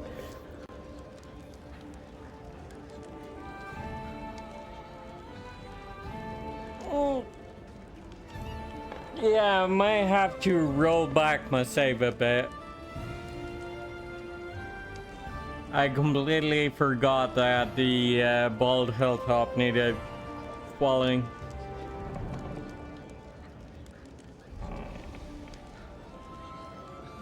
Octavia and Rigongar exchange a look, and both start talking at the same time. Do you think we knew the Technic League wouldn't just let us go? And they sent their agent right here to the capital. Now that's impudence. How do you know they're from the Technic League? He's sitting in the tavern, paying with Numerian gold, and asking about Reg and me all day. Even though he's not spying for the Technic League, we sure have questions for him. So, what are you planning then? What do you think? Once you get someone outside, it's not hard to beat some information out of them. Reg, that can wait. I'd like to start with a chat. Try to find out exactly what they have planned. They wouldn't have just sent one agent in, and wherever their cronies are hidden, that's where we'll find the big fish. Rigongar slams his fist into his palm with a grin. Right.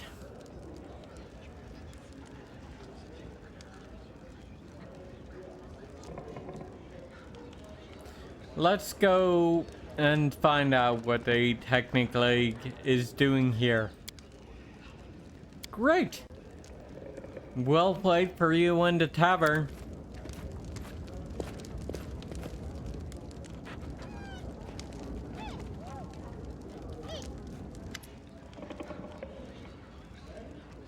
Mim Wobblegander.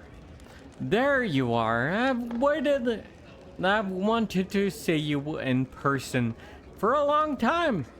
Olive Brevoy is talking about your feats.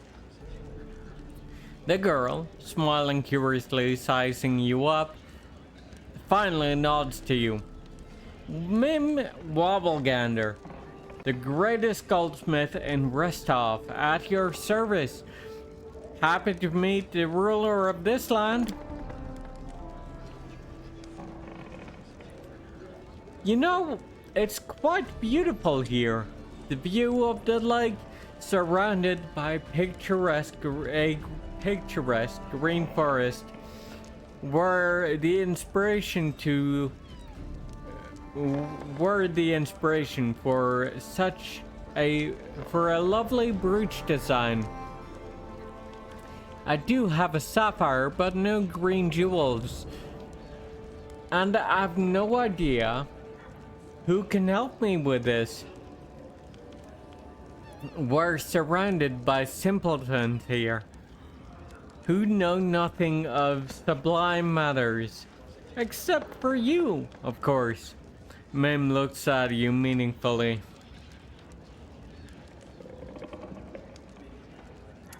What is the greatest goldsmith in Restov doing in this backwater? Seeking recognition and inspiration. You see, not everyone in Restov realizes how unfairly destiny has divided its gift between me and my competitors. I got all the talent. You see, they got all the glory and respect. It's all nonsense, though. I'll soon remedy this irksome situation. Besides, I'm mortally tired of Restov's dust and grayness, and the view from here to the Tours of Lovenies is beyond compare. Just look at those peaks. Such mysterious power in their easy dignity. Why should I help you? Let's say if I'm provided with an approximate place to work, I wouldn't mind staying for a while to draw upon the special inspiration that these lands give me.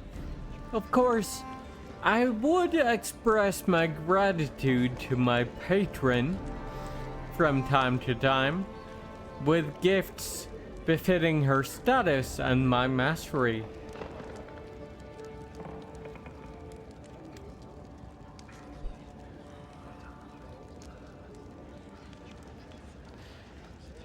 Very well, you shall have your gemstone.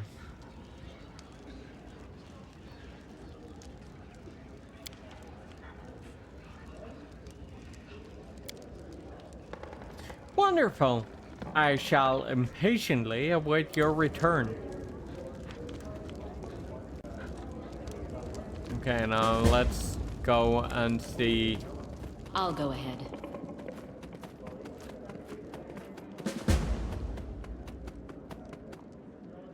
That I can still complete the Bald Hilltop quest. Because if I can't, that's probably where we are going to start off after the brig.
Let's head out.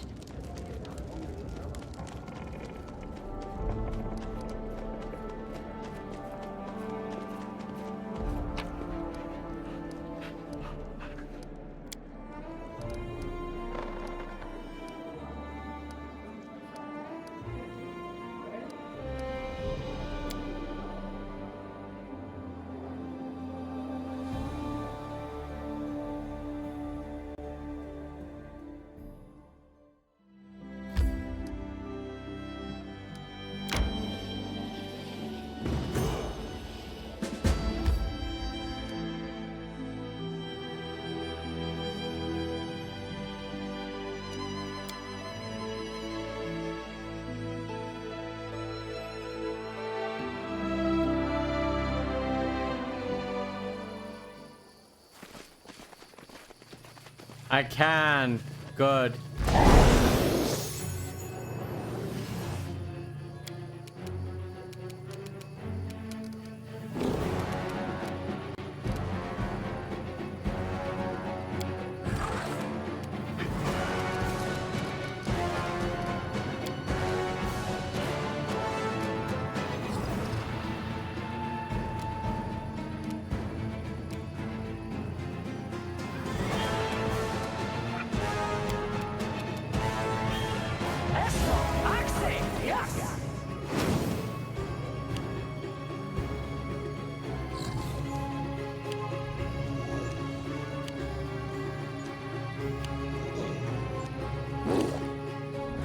I dodged a bullet there.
Tenimosi travisi.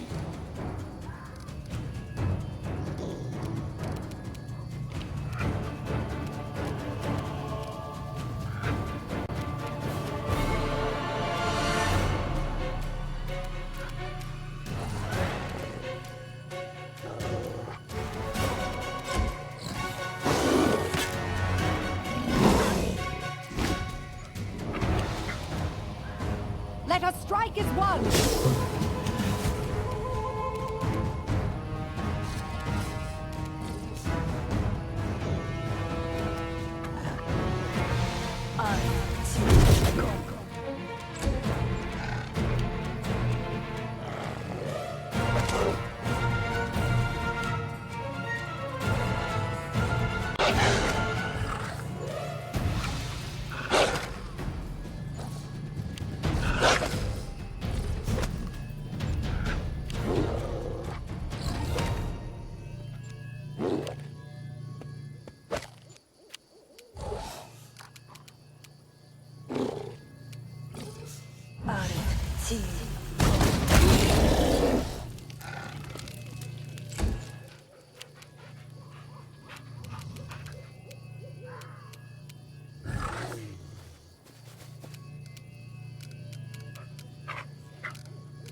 Go!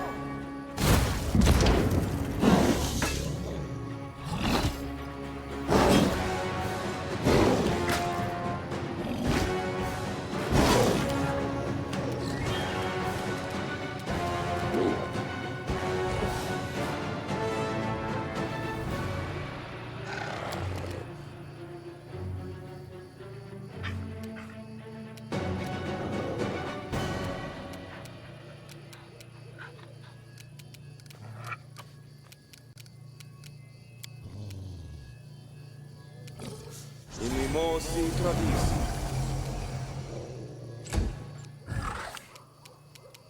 Do not falter!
Any last wishes?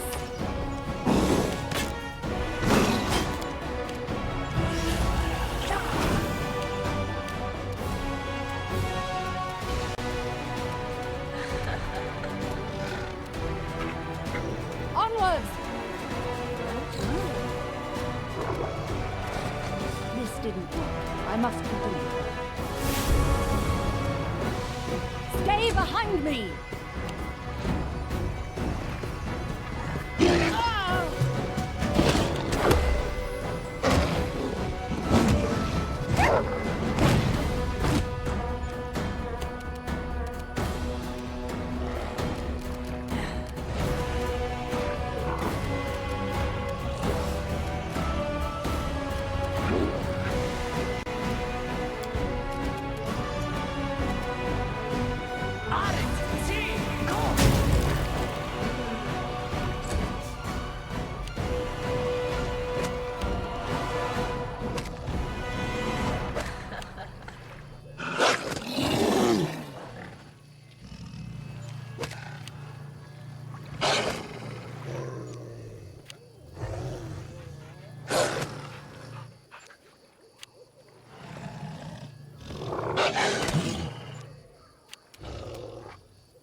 strike is won!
Burn!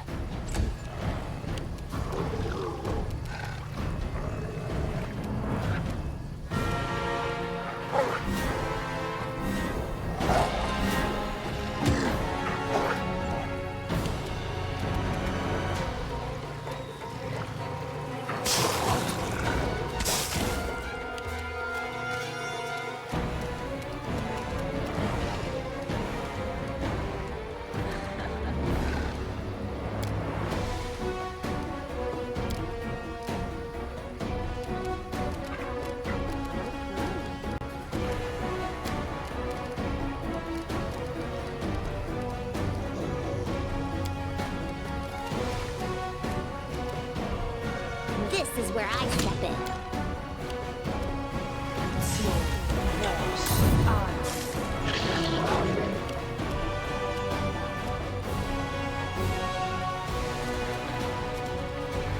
Do not falter!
Stay behind me! There we go.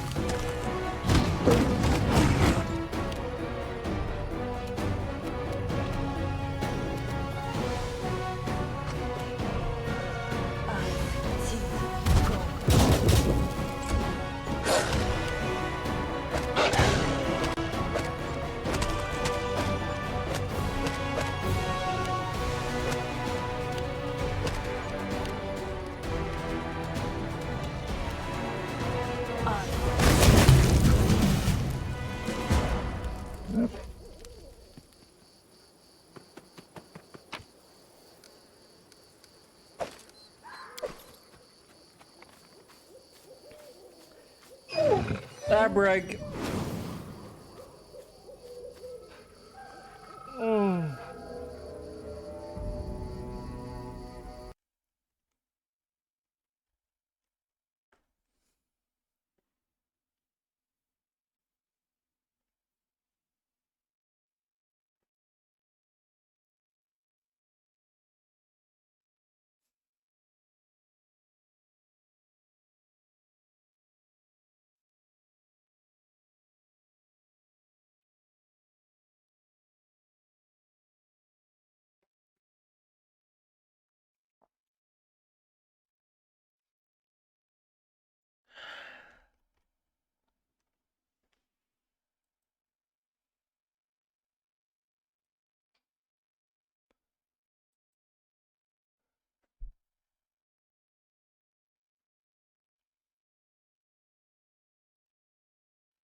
Okay.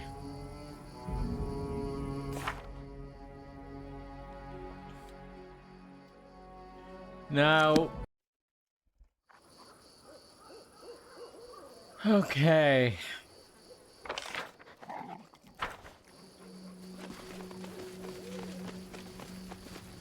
Well, I'll go ahead.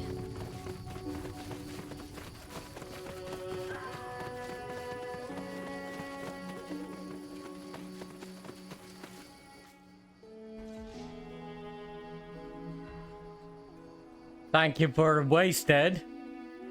I'm not sure if I'm actually wasted. Just for missing one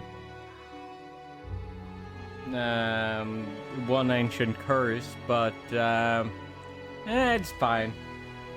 It'll be fine. Level 14 sorcerer does not really yield any new features or spells.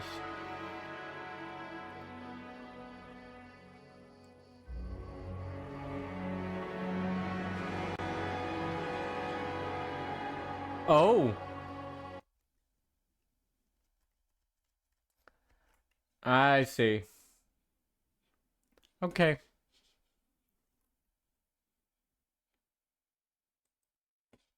Hmm.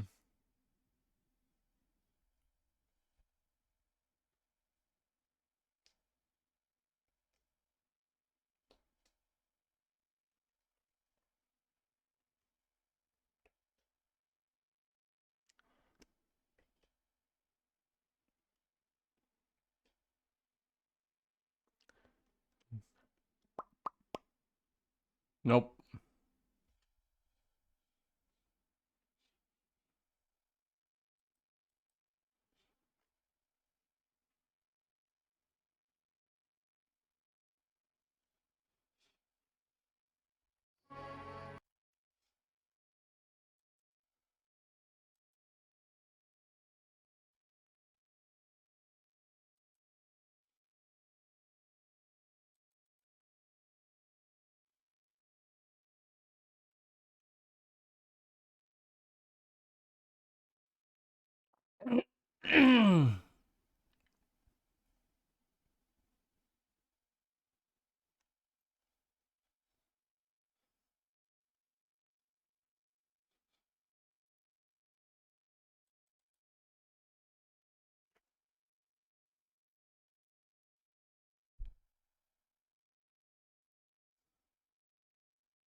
Reloading the model in itself wasn't sufficient, but there we go.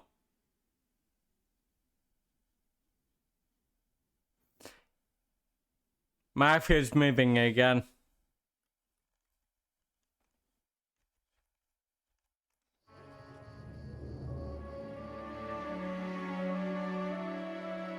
Okay, let's go for bonus hit point.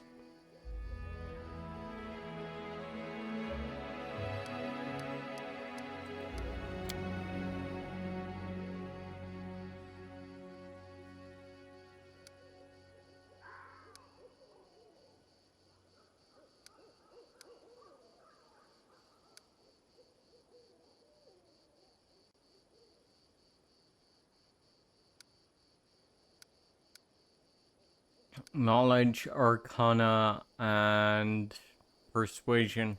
Yeah, that's fine.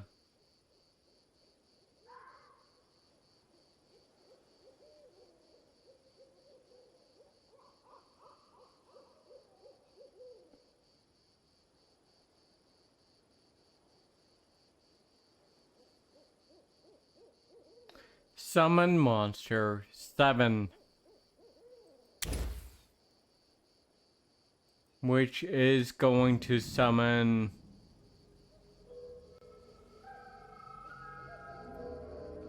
3 extra planar axiomites. So there's Orbrelaniazatas.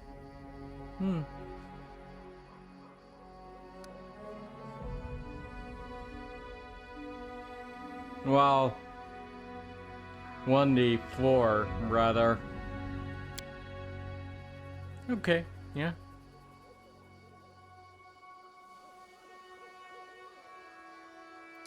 Outbreak.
Welcome back.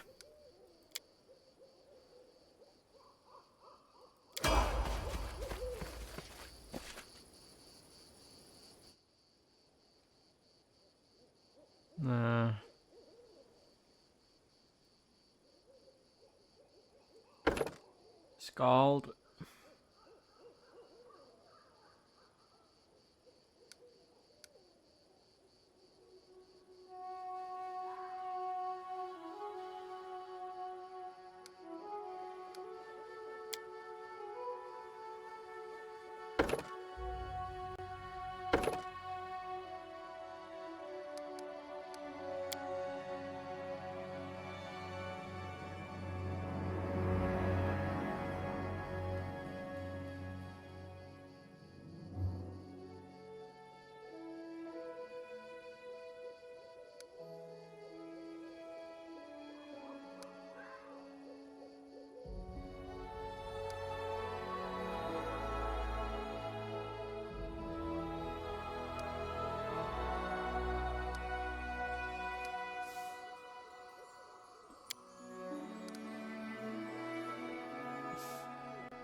Rapid shot.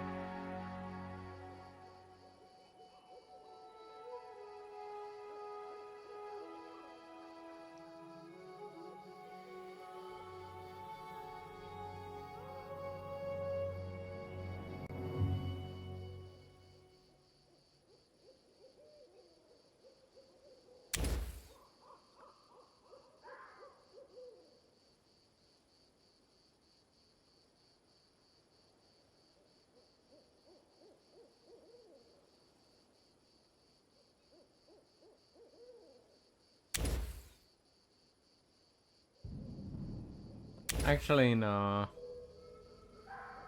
Dispel magic radar.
Now we can head back to Hawthorne and hopefully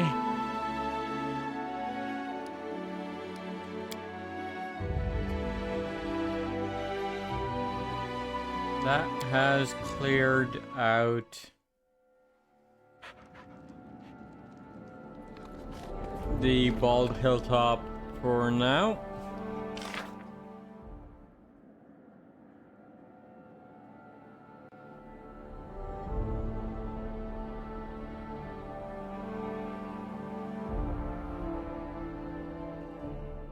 The barony managed to persevere and enjoys peace once again.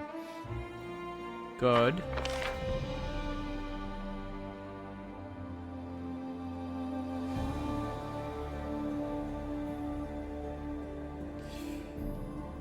Oh, that's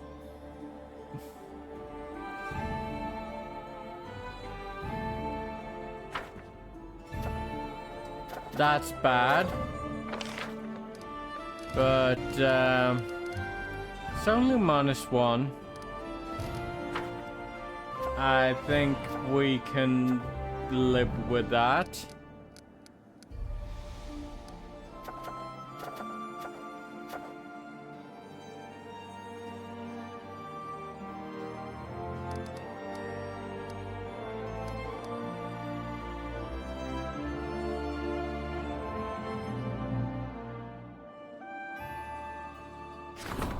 Let's build a village here.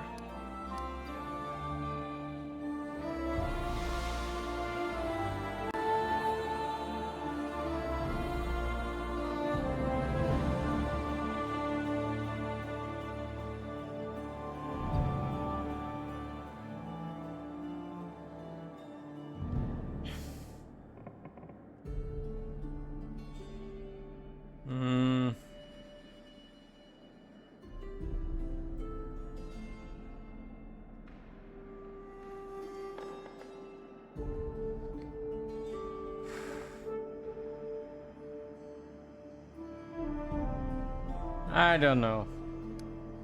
I'll need to research a little bit to find an appropriate flower to name that village after. For now.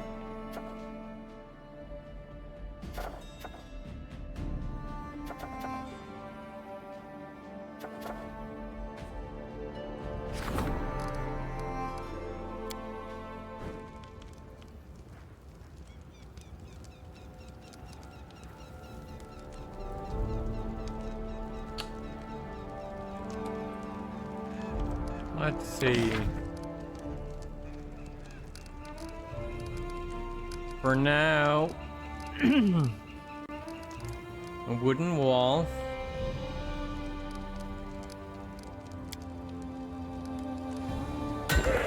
Right here. Piers.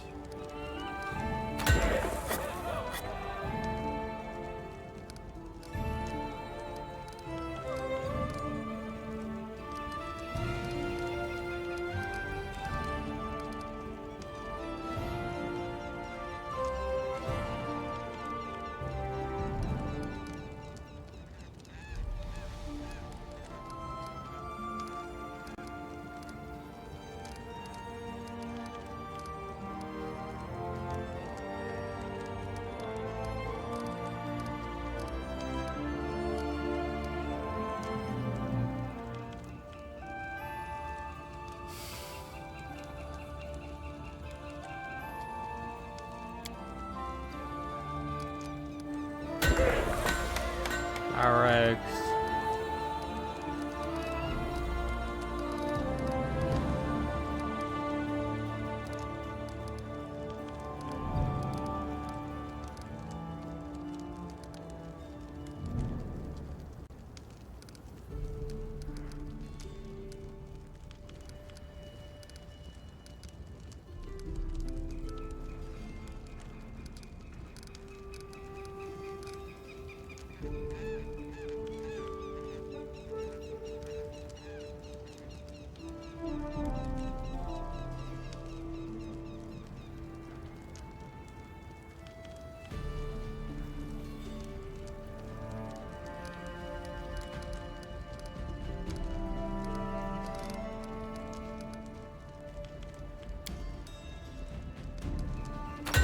Tavern.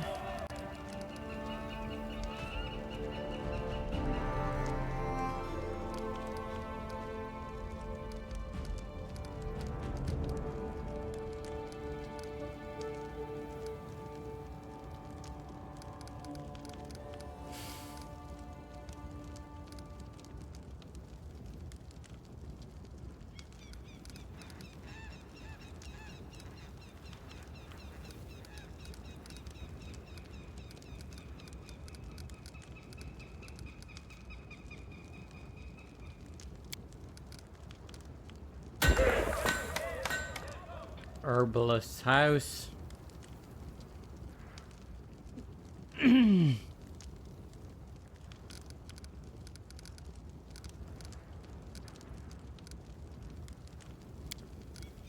Shrine.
school.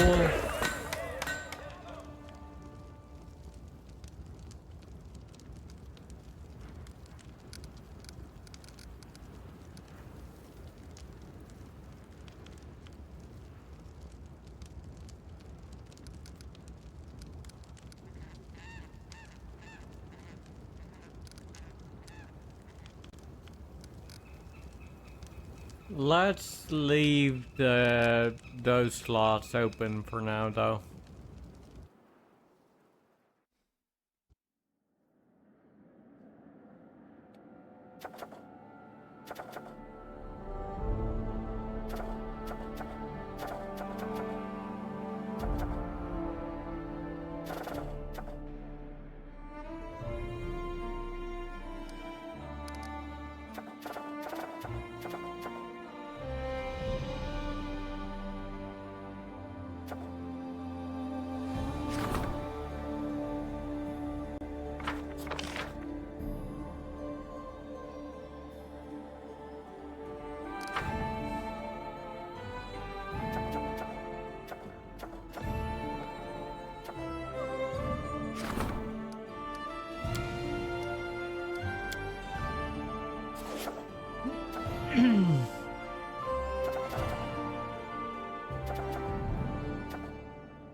All right.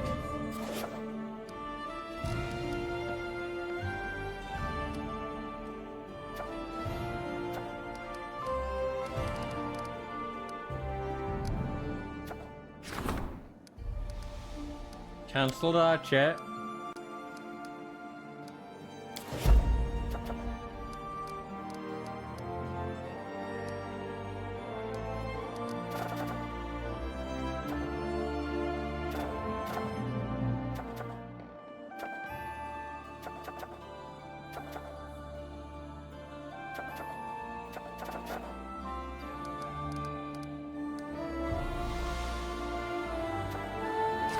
So you can deal with the temple instead.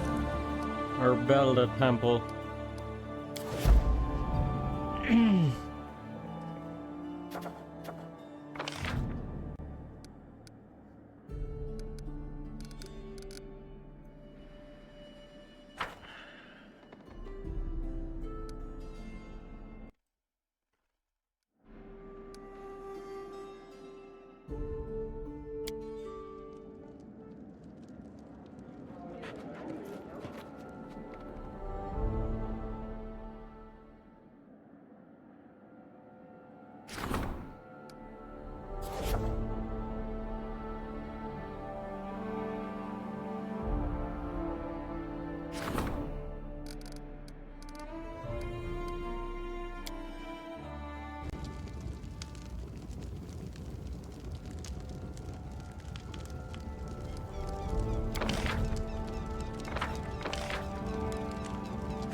You know what?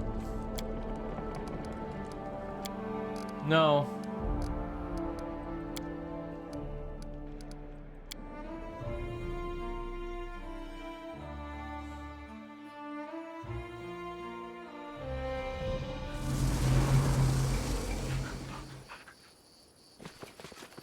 I'll go ahead.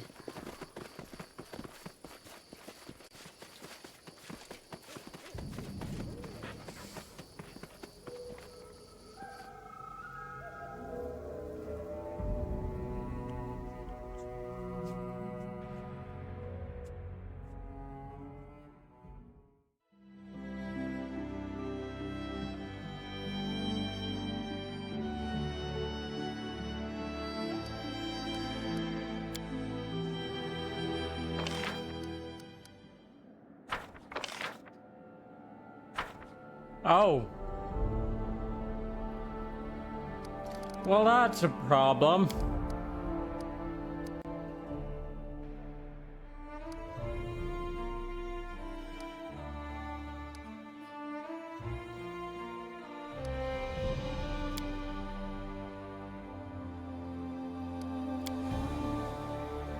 I guess I'm going to have to live with that.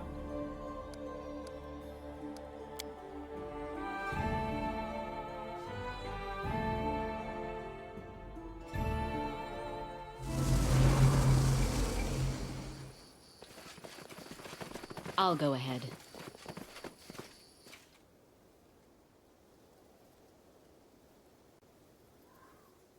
Oh, hi, Rex. Thank you for the lurk.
Kereg the Cobbler.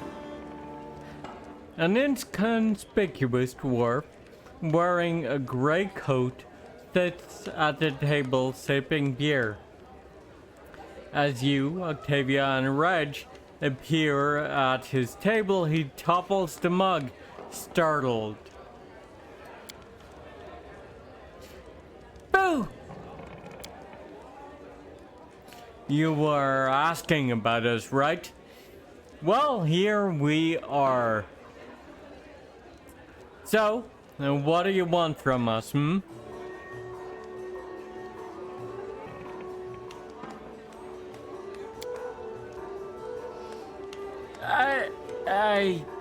You've made a mistake. I have no idea who you are.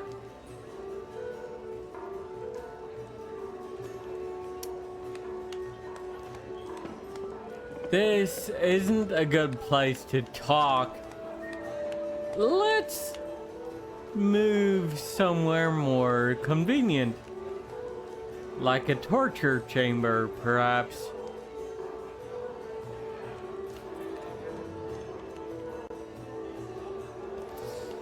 Who are you?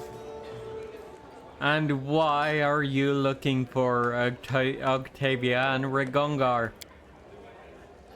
No, you are wrong. I'm just a simple cobbler. Regongar slams his fist on the table, almost hard enough to break the table legs. Cut the crap, deadbeat. Talk, or I start cutting off fingers. Don't! Please! Not my fingers! I'll tell you everything. My name's Kerrig. Just a humble servant of Maestro Jamush. The looks on Octavia's and Regongar's faces after hearing that name make the dwarf go pale and shrink into his chair. You know him, don't you? You could say that. And why did he send you here? I was his slave. I served the Maestro loyally for a long time, and he finally granted me my freedom. He promised me a lot of money, enough to get me to the Five Kings Mountains, and then some. If I just do a simple task for him. Find out if a half-elf named Octavia and a half-orc named Regongar were living in the capital, and if so, where they could be found. I don't know why he sent me. I'm no spy. I'm just a simple cobbler.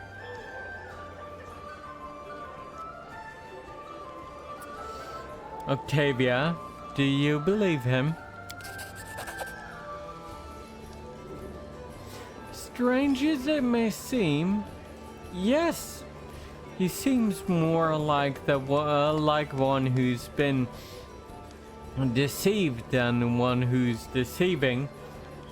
Using people in the dark without telling them their purpose or the true purpose of their mission is very much like Jamush. I don't think he's a spy. I think he's bait. Reg, do you believe him? I think the slimeball is lying. A cobbler, sure. Everyone knows the technically's short on spies. Of course, they have to send cobblers, cooks, and water carriers instead. So, here's what I think. Let's drag him by the beard from the city gate to the palace and back. Maybe then he'll come up with something more clever along the way. Tell me, Kerrig, do you know where we can find Janusz? Yes, I do. Oh, the Maestro will kill me. Abadar, what did I do to deserve this? Give me a map. I'll show you where he's holed up. Octavia and Regongar exchange looks. Looks like a trap. Of course it's a trap. It's the Maestro. Remind me, who is this Maestro Janusz? Regongar spits on the floor. A wizard from the Technic League taught Olivia, Octavia and me. We owe half our scars to him. I have to admit, he did teach us magic well enough. I can't wait to see him again so we can thank him for it.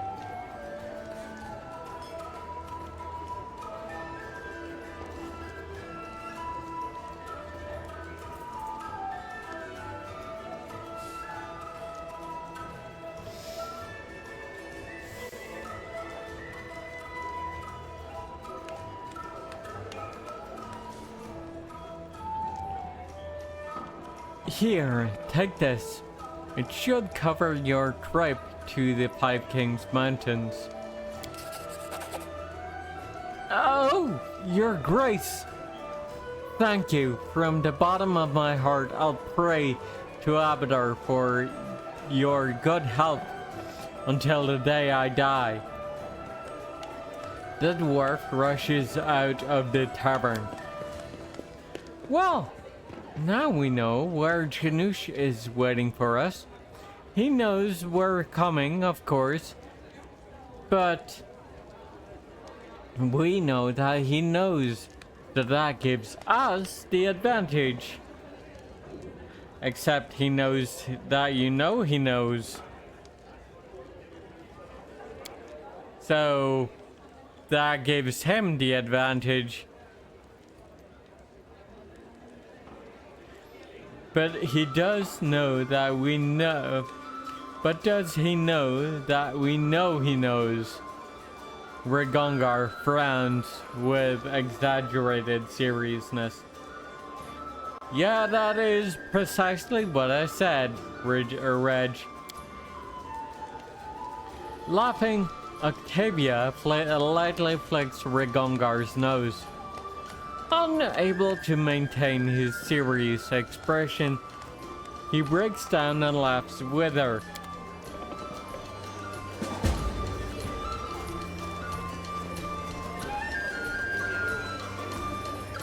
The path is...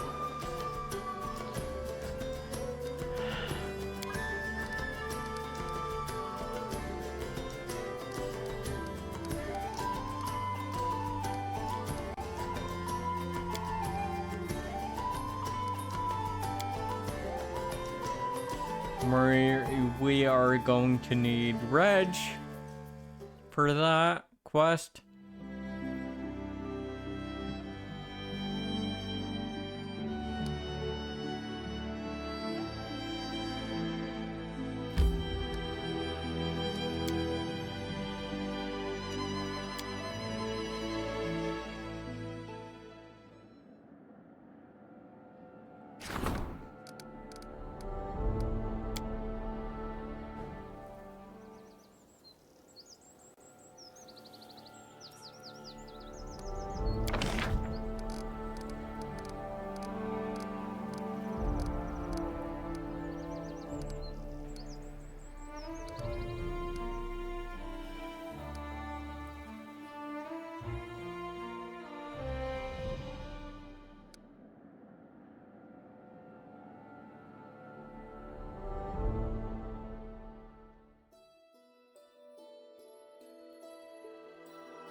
Okay, yep. This is going to be a long trip.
Why don't we set up camp?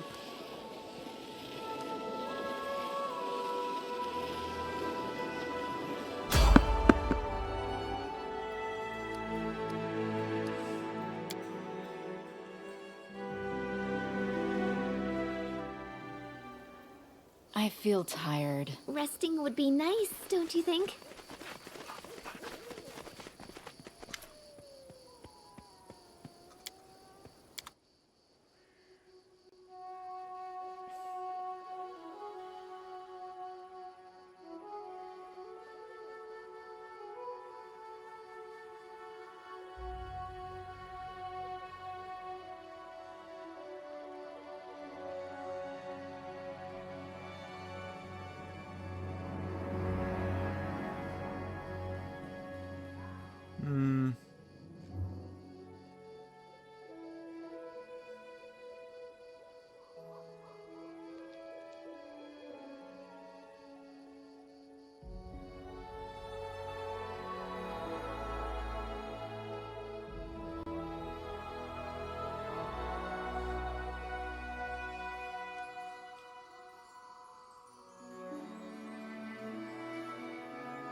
Why don't we set up camp?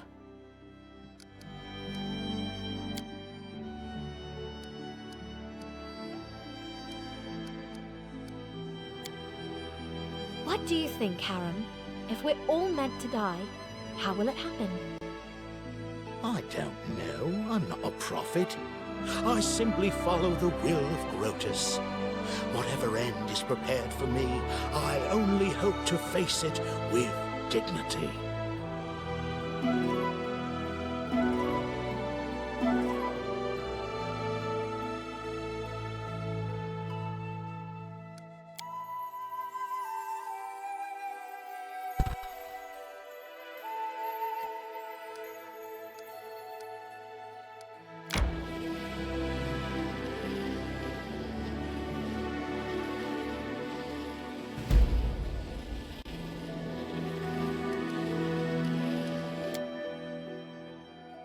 I need to catch my breath.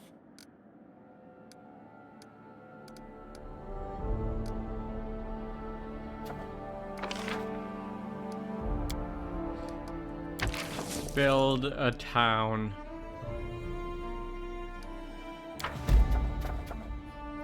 Okay. We didn't miss it. Good.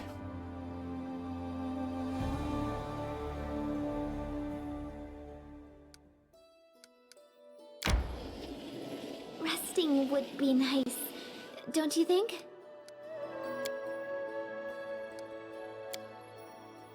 You're so annoying. Yes, we'd all die sooner or later. Thanks for the news. Why remind us about it all the time? You cannot forget about it, Ragongar. Every moment you must consider the coming hour of your death, or you will fail to face it with dignity when it does come.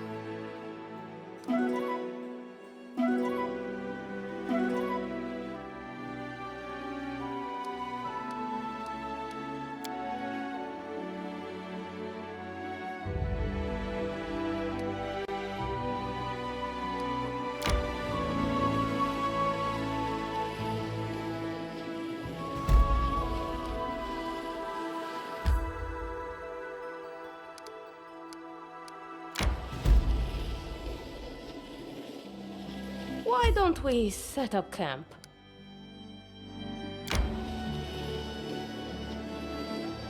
my strength fades.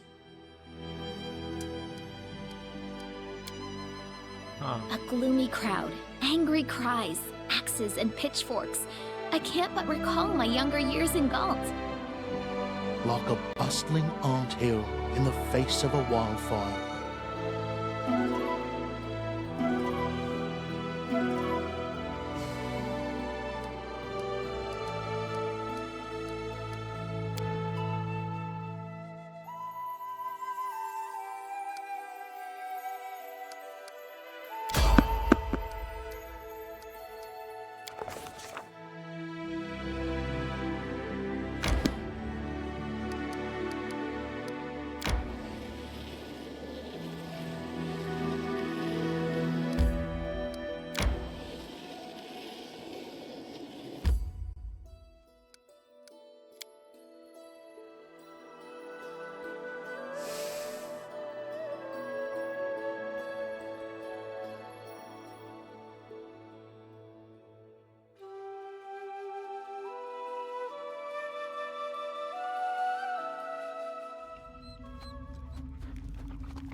Our duty calls.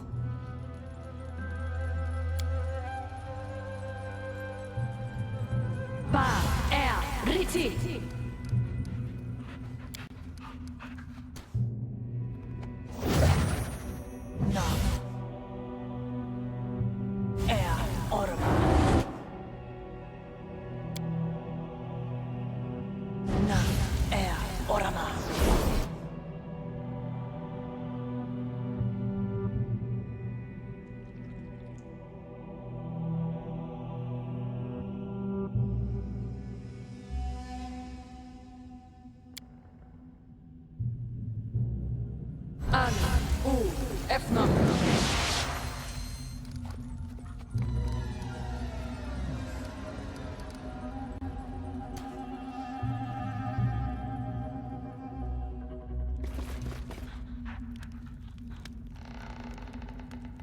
They're coming! Guards!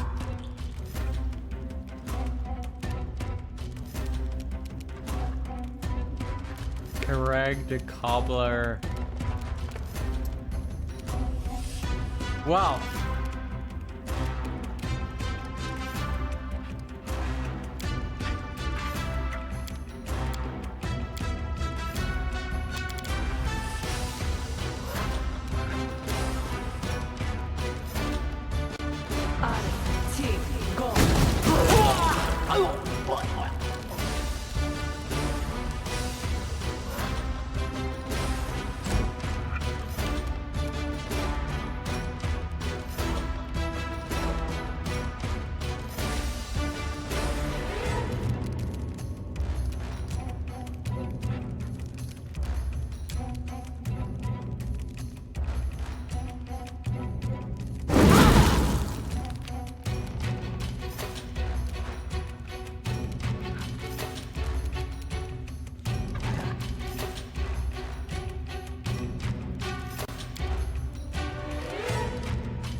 Inimosi travisi.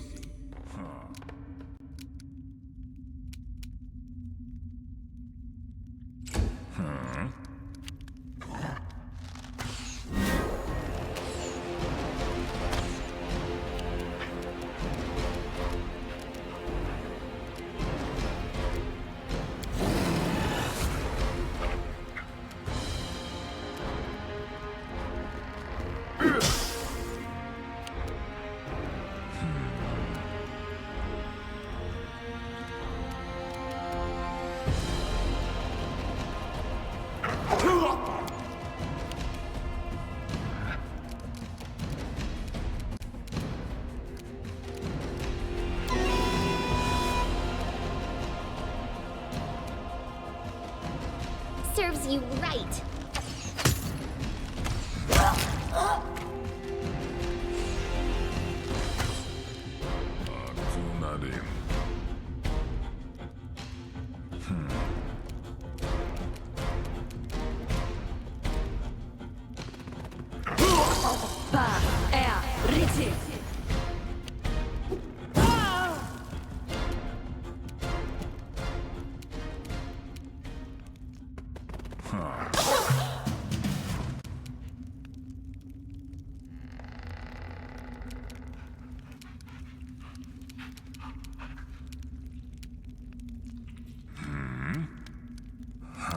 Adrenaline.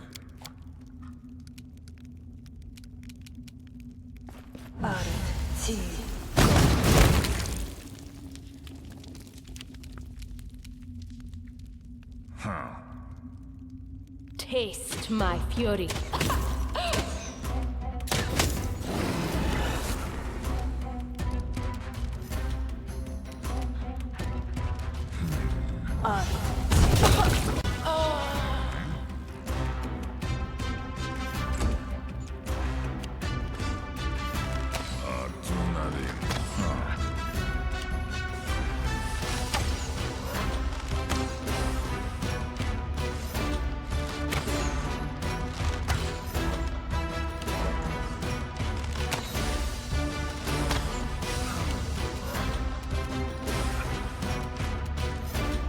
Repent!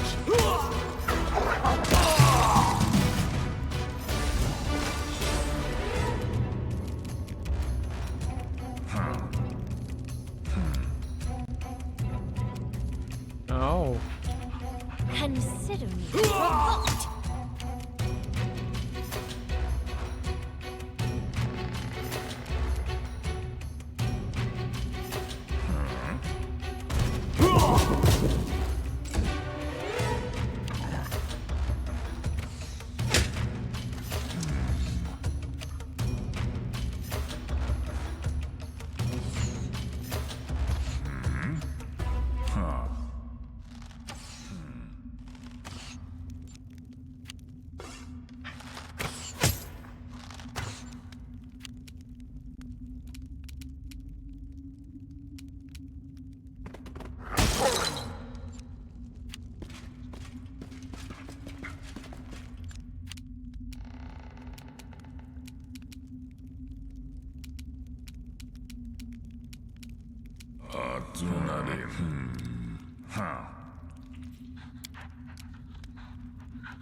Inimosi travisi. Your life ebbs low.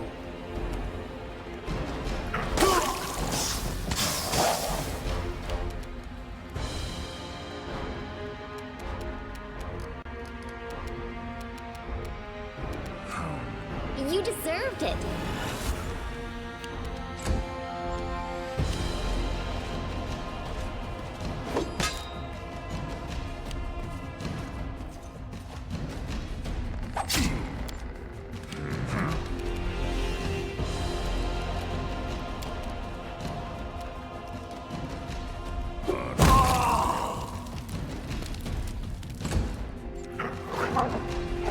Amranda gratio.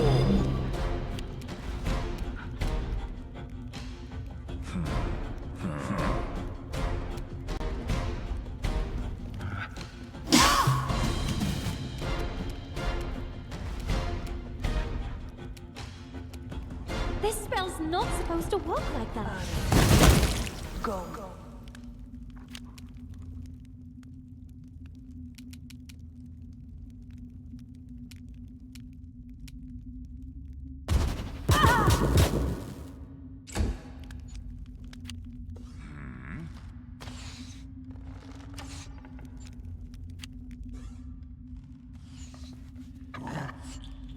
Adrenaline.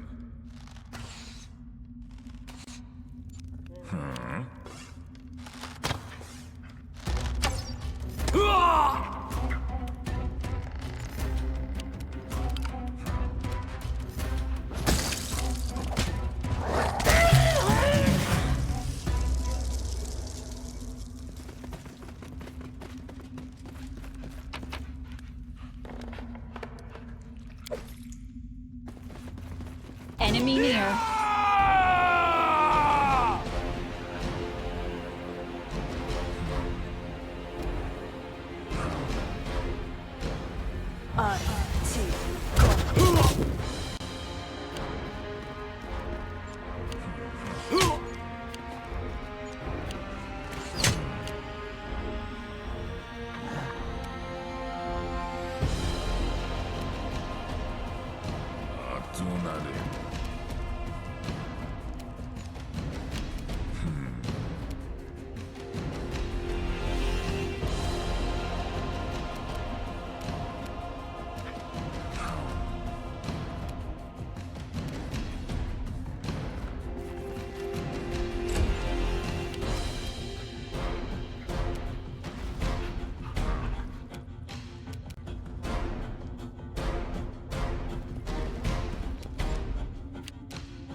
This is going to hurt.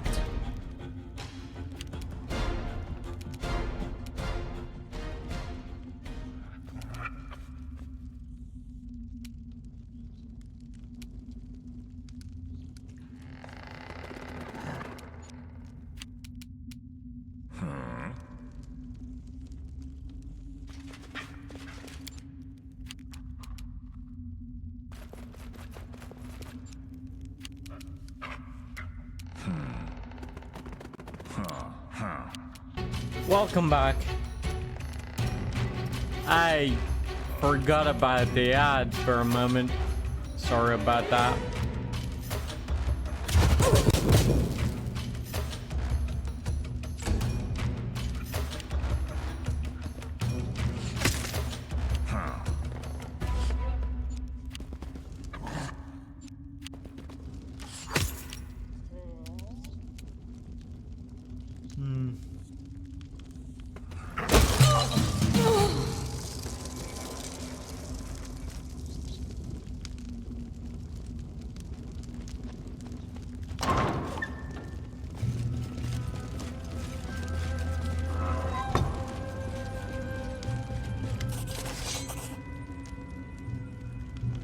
Maestro Janusz claps his hands, or claps as he greets you with a contented smile. So, you managed to track down my messenger, locate this place, and make your way here. Impressive. Very impressive. I see all that training was not in vain. You old scumbag, playing your games. You think we don't know it's a trap? Ha! We're ready for anything. Oh, of course it's a trap. Not for you though, my darling Octavia, Rigongar. You've surpassed all my expectations. I can't help but feel pride in such students. I speak to you now, not as slaves. No, you are deserving of your freedom. You've proven I can speak to you as equals. I invite you to become proper members of the Technic League. You will become my left and right hands. You could have all the things the shabby Baroness could never offer you. Money, slaves, power, access to secret knowledge and powerful artifacts. We require just one small entry fee. The wizard points at you. Her head. Whoa, that's one thing I wasn't ready for. But listen up, you old piece of shit. Do you take us for some brainless idiots? Here? You think we got through all of your training and didn't learn the most important lessons? He looks at Octavia. Lesson 1. Never trust Maestro Janusz in anything. Lesson 2. Hate Maestro Janusz with all your heart. Enough talk, old teacher. We're here to pass our final exam.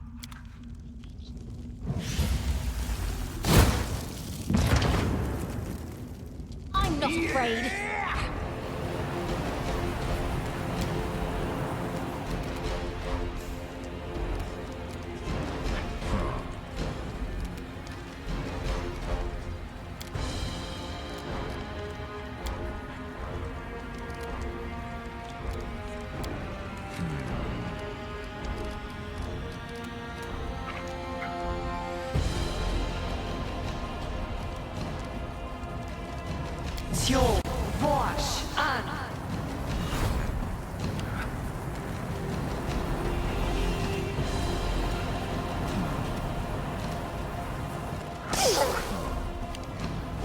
I was going to play a fireball of my own, but then I realized, oh no, it's probably a better idea to protect myself against the first spell he thought to throw at.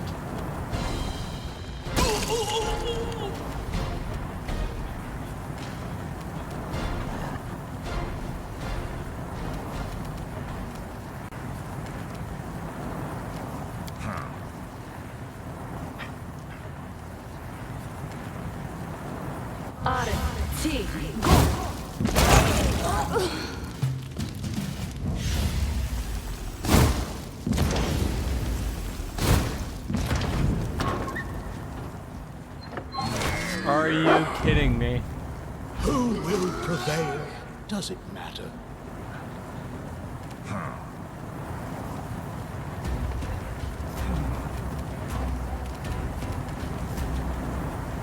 Burn!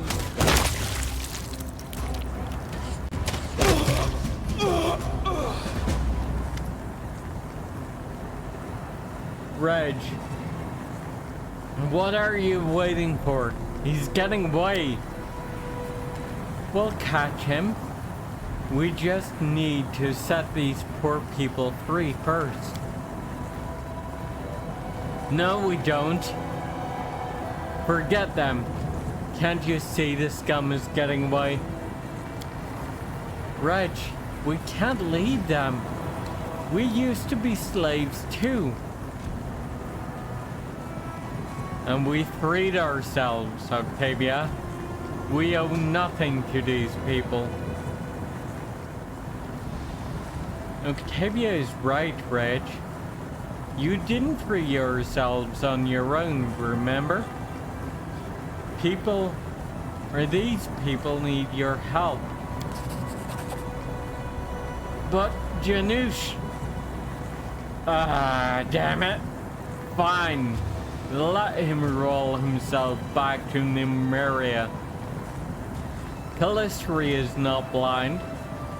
He'll get his someday. Enough chatting though. Let's pull these idiots out of the fire.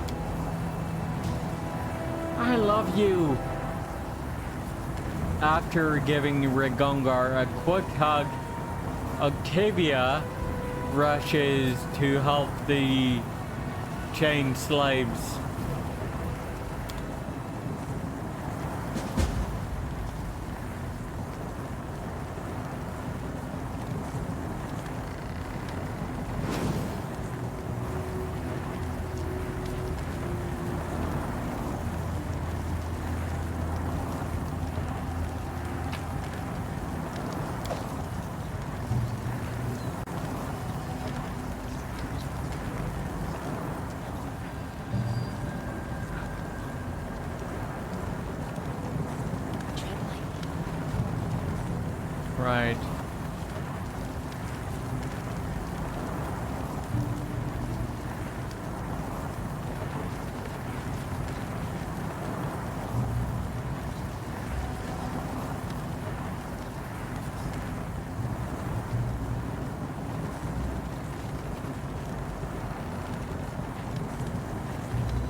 Hey, stop! Damn that scum, he's gone. Regongar takes the door frame, frustrated, and spits on the floor. It's alright. We'll settle that score later. No, we won't. It's over. We'll never see him again.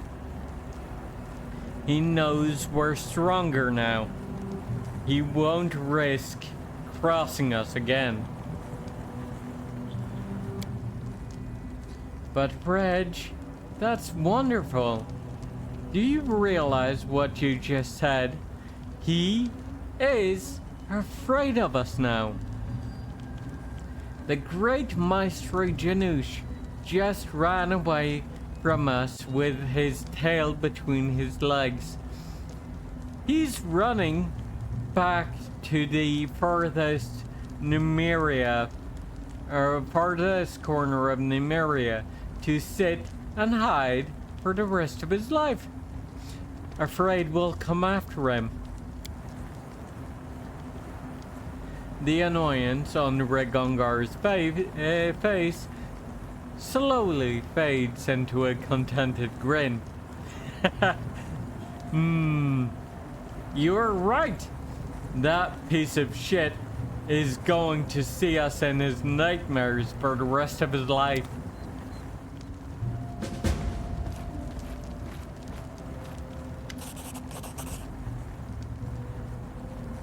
Well, what do we have here? Octavia flips through the pages of one of the books. Reg, take a look at this. Items received, Maestro Janusz's key. What is it? Whoa, by Kalisri's tits. This is... Found something interesting here. The Maestro was in such a hurry to leave that he left something pretty interesting behind. What did you find?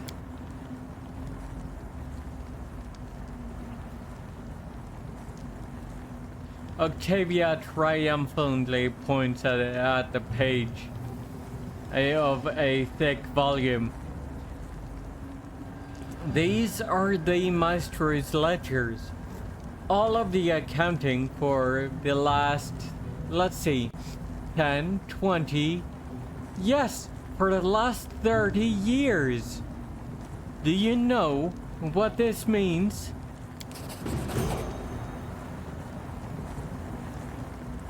Somewhere in these pages is me and Octavia when we were bought. For how much? From where? And maybe even from who? I'm not all that interested in my tribe, really. I already know who they are. Piles of shit who sell children to slavery. But it might still be interesting to pay them a visit. Maybe spit into their faces personally. It'll take some time to make sense of the ledger. We may not find anything. Or we might find something and regret ever looking. But I still want to know the truth. I want to understand who I am and where I come from.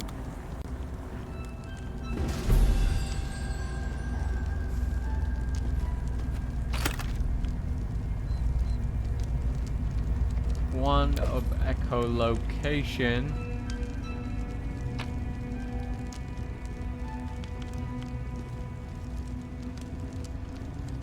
Maestro Janusz's diary. Well, 15 slaves have just been delivered from Ustalov. I made an order of 40. More than half died on the way, and the rest came with some sort of disease. I've sent them to the lab. They were good for they weren't good for anything anyway. We had to change barracks to get rid of the disease. Burn the old one to the ground, along with the slaves that remain there. I doubled my order for new ones. Delivery is expected to arrive by spring.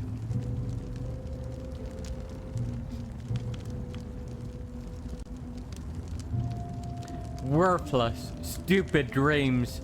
Again, the same wenches before, all night long, promising me a crown and a throne in exchange for some piece of garbage from the stolen lands. And the throne's location and the kind of crown she never mentioned. I need to prepare some magical protections. The agents have dragged back the slaves who fled 2 days ago. I've made an example of them, whipped them to death in front of the others. Now, to change the locks and shackles. That Fae keeps bargaining. Now she's offering me all the secrets of the first world in exchange for some artifact. So, she wants me to go all the way to the middle of nowhere to search for for no one knows what. Just who does she think I am? I'm tired. Not a single night passes without her coming, but I'm intrigued. Maybe I'll have use for this wench after all. Now Narissa comes even during my midday naps. She's so impatient. Rigongar and Octavia have found themselves a new owner. I should have guessed it would end like that. So many years and so much effort wasted. Now I have to do everything myself. I'm going crazy. Narissa keeps hiding her face from me for the third night in a row. I'm trying to sleep both at night and during the day. I need some sign to know that I'm doing what I'm supposed to. It's dusty here, hard to breathe, but that doesn't matter. There's no technically hideout in history as useful as this one.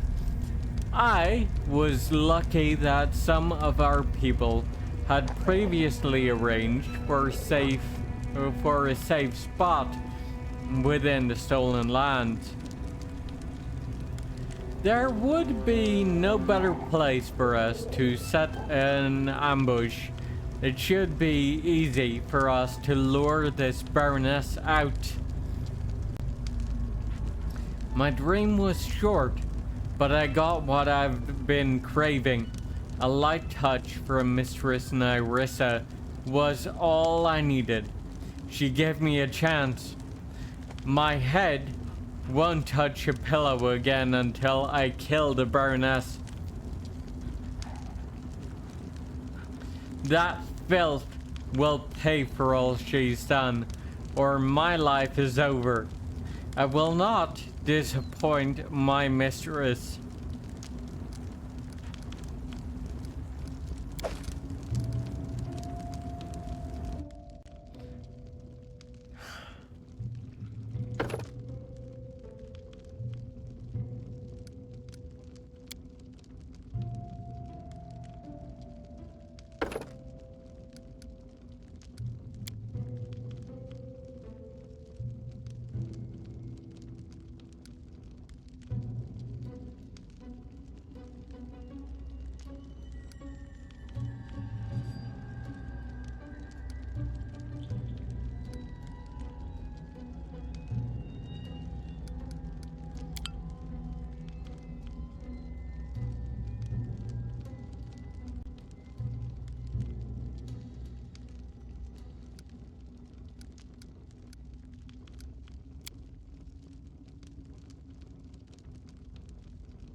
On second thought,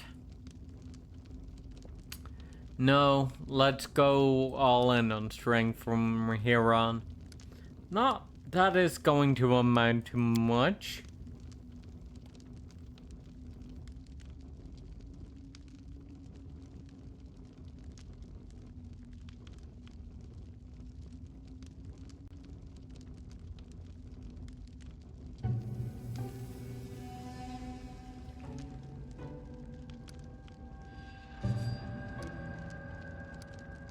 Actually, no.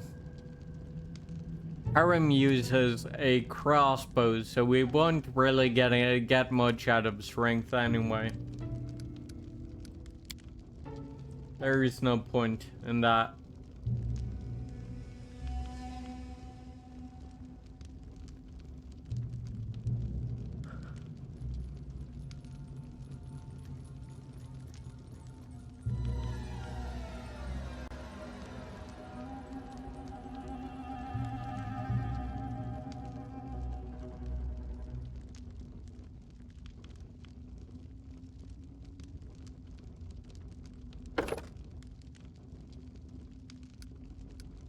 Precise strike.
I'm good at this.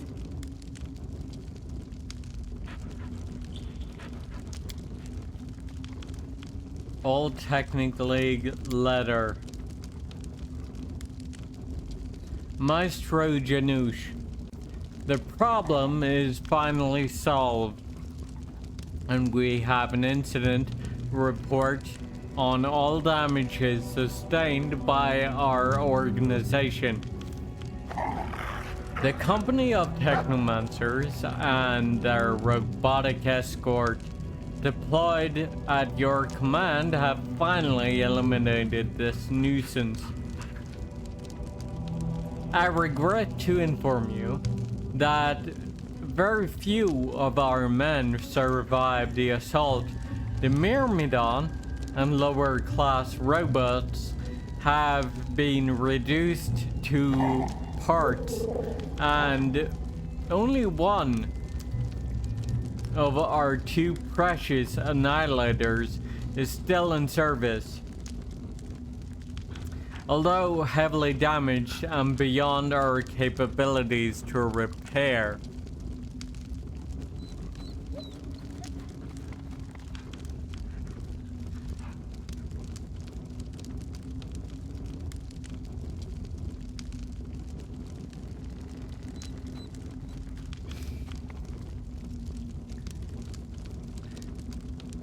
At least the case of this disaster on Numeria is finally closed for good.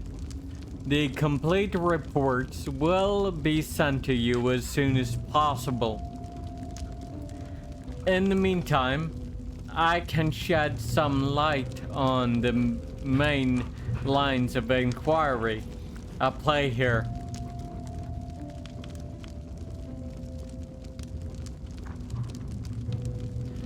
For the moment, this seems to have been the work of a small group of powerful and well-organized individuals referred to as the Five Disasters.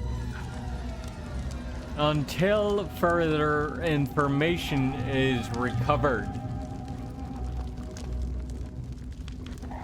One android, unregistered, with 4 arms and heavily customized cyberware, which is what allowed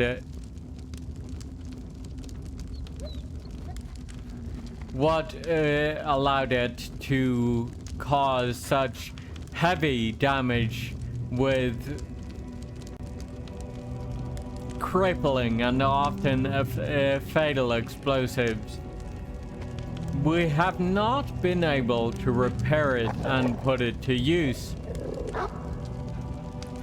All that we have been able to extract from this chunk of strange nanite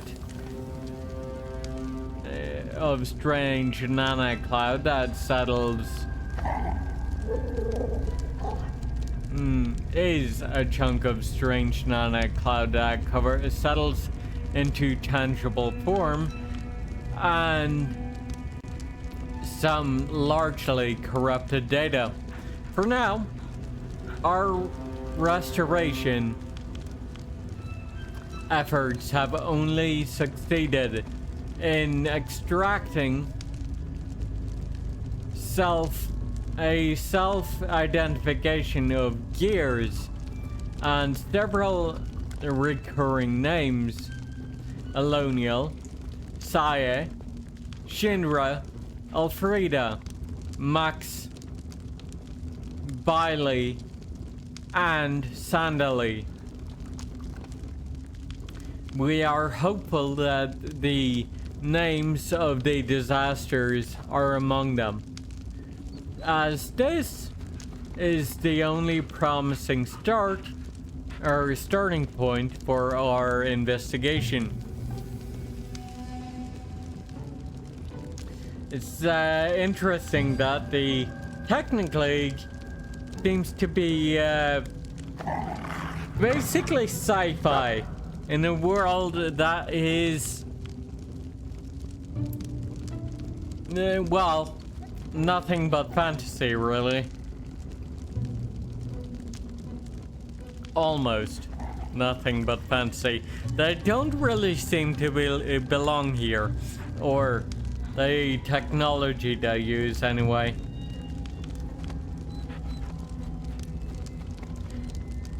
What seemed to be a powerful female angel possessing wings and the powerful holy aura, who greatly delayed the execution of the disasters through her, well, actually,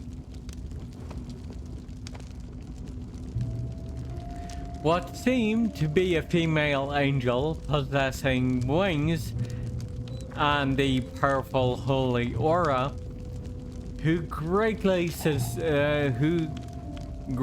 delayed the execution of the disasters through her sustained curative powers.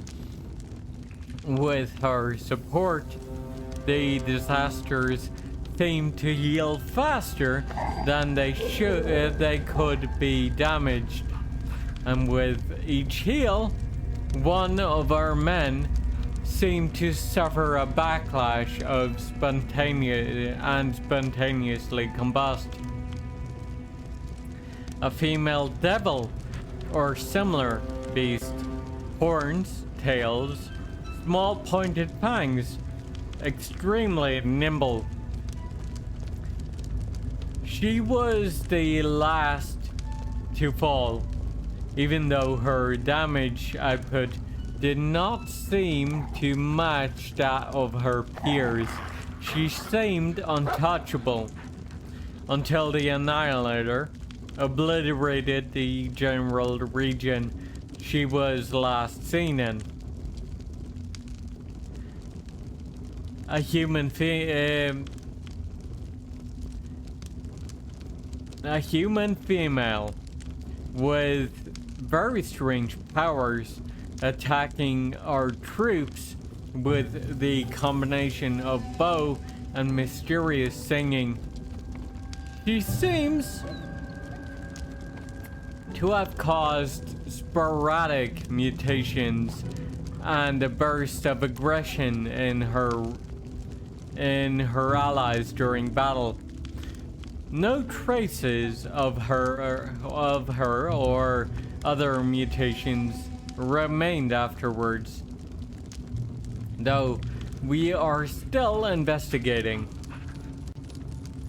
The last case is quite unusual and resists any classification. An elven male, or possibly half-elf in appearance. He threw himself into the fray, drooling with rage and unleashing a storm of steel and lead with a blade and a handgun. Between two assaults, the android scratched him and he changed into a massive six-armed creature made of water, wreaking havoc among our ranks with claw, fang, and weapon. There is clearly still much to investigate. The aforementioned disasters seem to be behind the deaths of our agents that led to the end of our activity in the Scar of the Spider on the Feldale side, forcing us to return to our headquarters at Starfall. Their true intentions and the motivation behind their hostilities are still unknown.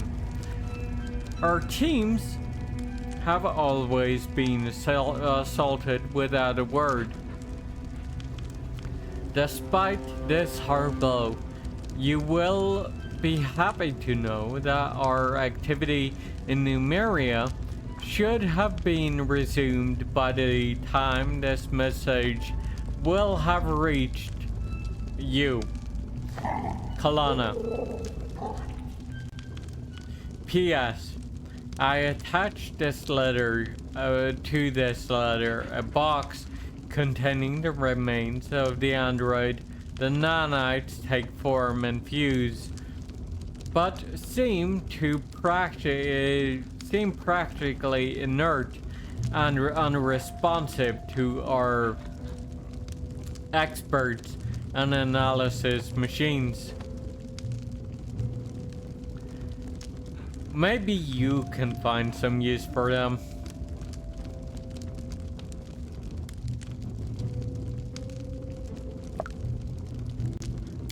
That looks like a scorpion to me.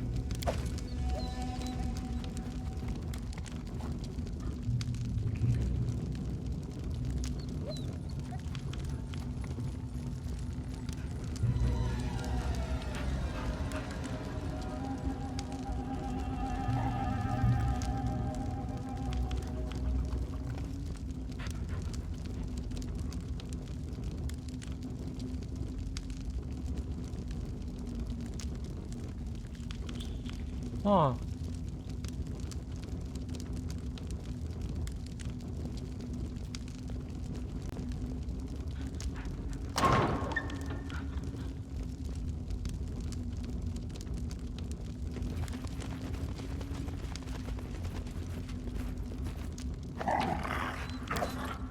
Well, that's for Kalik and Canera, I would say.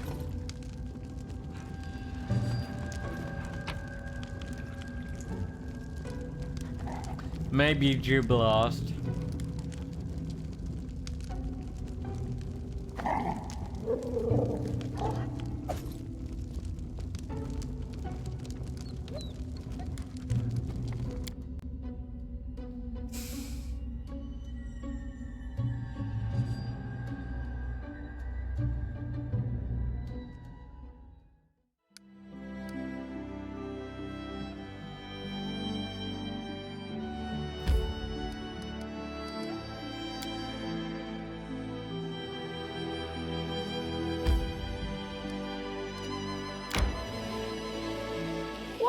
we set up camp?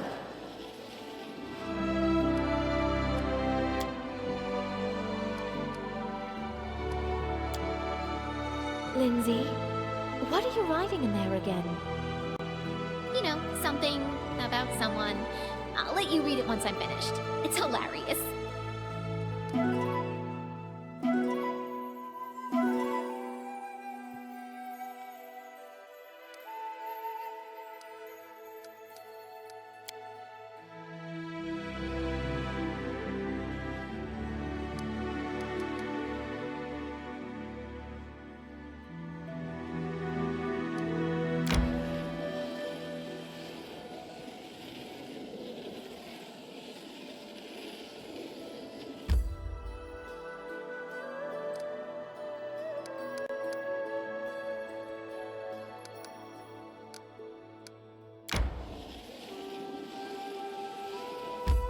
I need to catch my breath.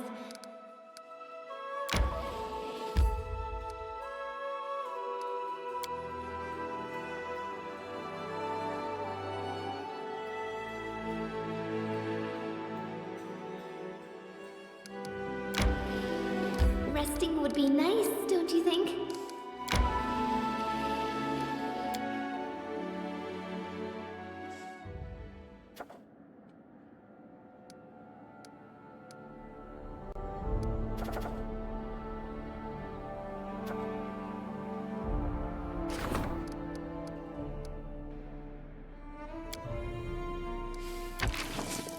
A high society wedding. Two eminent merchant families are rejoining in a highly celebrated wedding.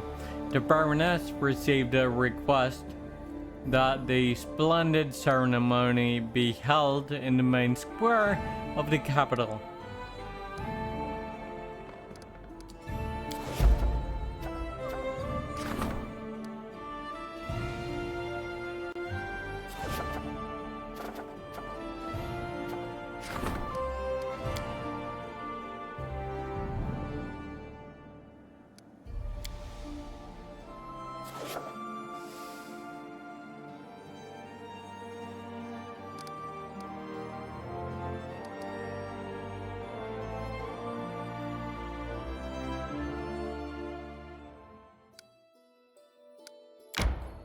I feel tired. Who is this storyteller, I wonder? He's weird. An elf, but looks old. And he's blind. And he doesn't like to share stories. What a miser. So, who is he? The oldest elf on whole Galarian? Or an enchanted prince of Kyonin? Oh, maybe he's a god suffering a memory loss. I'm so excited. I won't be able to sleep tonight. Damn it. Well, you're closer to the answer than you might think, I think.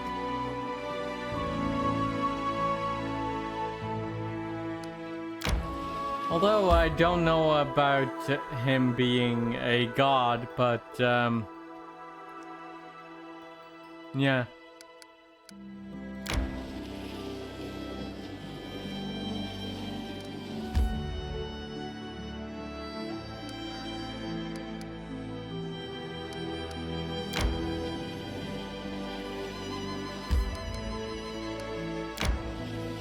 We're gonna head back to Why don't we set up back camp? to Hawthorne.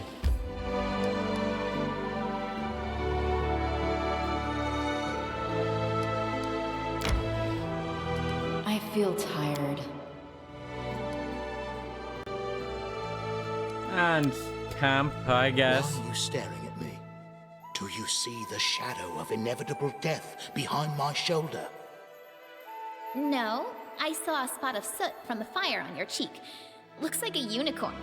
Harem, do you ever wash your face?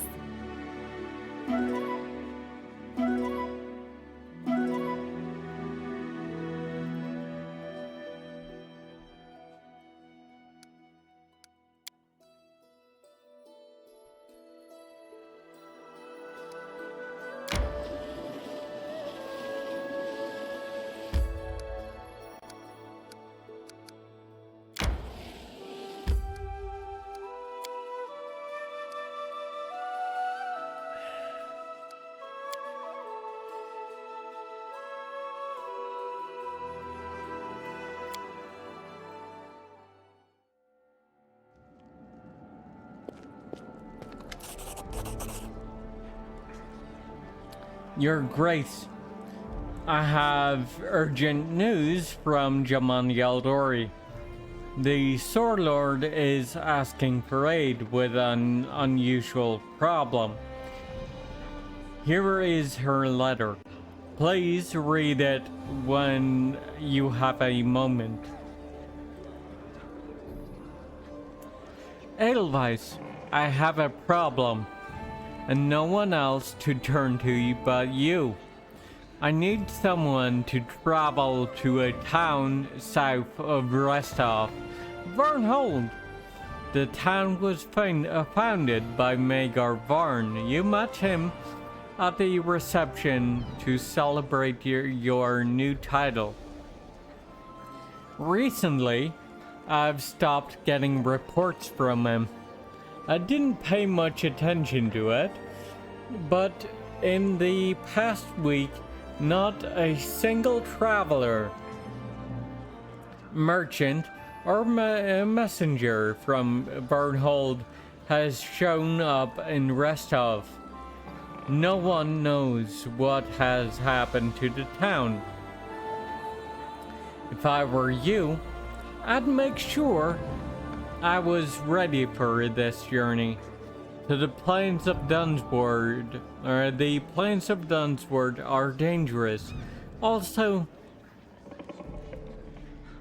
we have yet to find out what it is that cut off communication with Varnhold. An attack, arcane magic, or some sort of epidemic or plague. But the current state of affairs dictates I refrain from dealing with this personally. I am counting on you and your help. Head out for Dunsword and find out what or who stands behind the vanishing of Varnhold. Your friend and ally, Sword Lord Jaman Yaldori.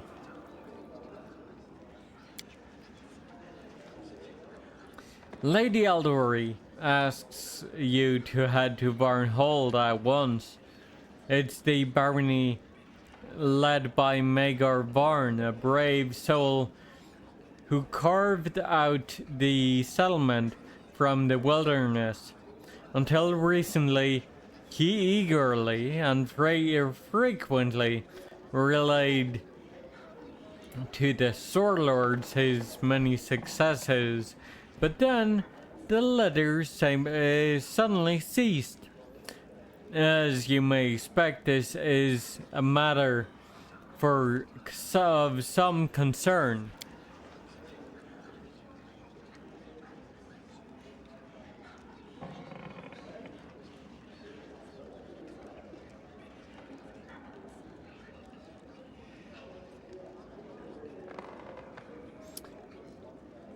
Why would the Sword Lords care about Varnhold? Jaman Yaldori seeks allies with anyone who has proven to be trustworthy, even if only a little. Considering that Varnhold is the closest thing to an outpost on the east edge of the River Kingdoms, it's also useful to her in keeping an eye on Dunsword and the surrounding area. What do we know of Varnhold? Well, you've recently been there actually, Edelweiss. This barony is much like your own. It was established by a mercenary, Magar Varn. He got his title at the same event you did.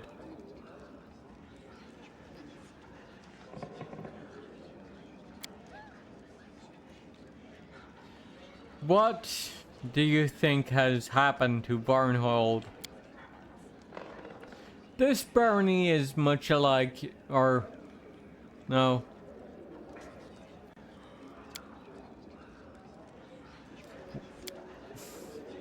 A riot? A rebellion? But if that were the case, there would be refugees. Whatever happened there, it must have been sudden indeed. Perhaps a bandit attack, barbarians, a plague, whatever it was. No one outside Varnhold seems to know what happened. Maybe Varn simply decided to stop dealing with Restov? Judging by Aldori's letter, the silence doesn't seem voluntary. Otherwise, at least one person would have reached a neighbor and spoken about what had happened there. Varnhold isn't far off. We should find out what happened before the same fate befalls us too. Then it is time to gather a party and head to Varnhold, Your Grace. This time, the disaster didn't hit us, but our neighbors. Varnhold, a small town east of our barony, had been deserted in an instant.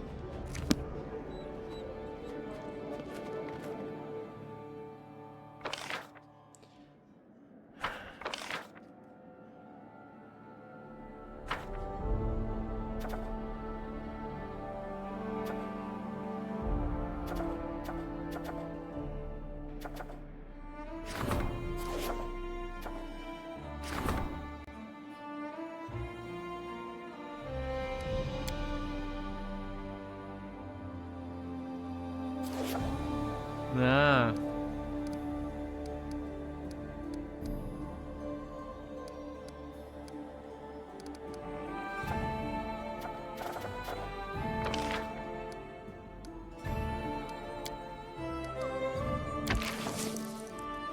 Kalik is an expert in mountaineering. Her knowledge could be useful to us or for us while traversing the mountain ranges. Doubles movement speed on mountainous terrain.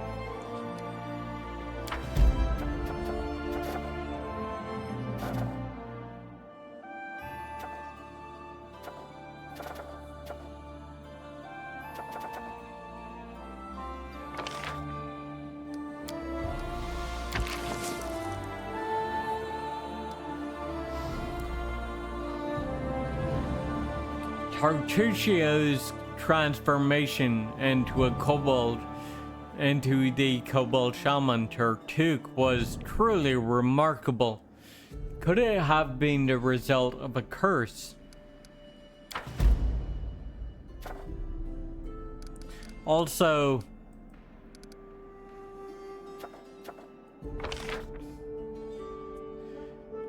the nature of curses, the scythe tree, because I forgot to read that one. It appears that this curse warps the very essence of its victim, turning a benevolent dryad into a ruthless monster, and trapping what once was good within an evil, twisted form. It is not clear, however, whether it might have been possible to release the one trapped inside. This research has increased our understanding of arcane magic.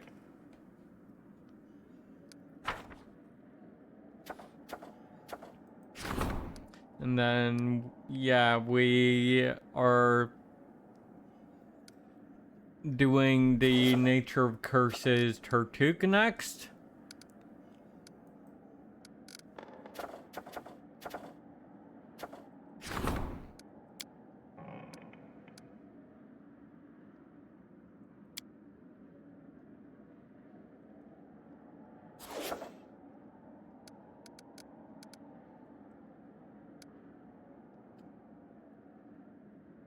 Okay.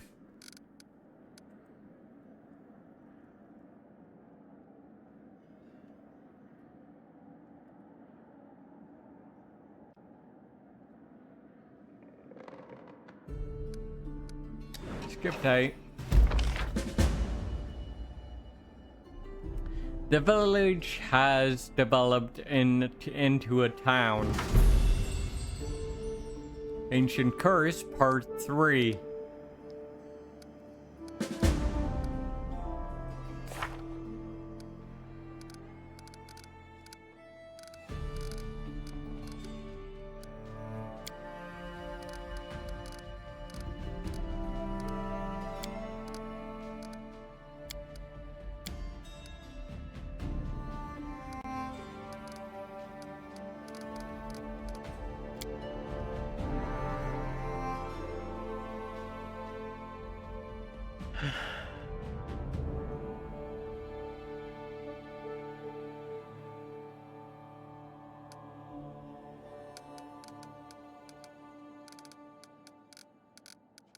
Okay, yeah.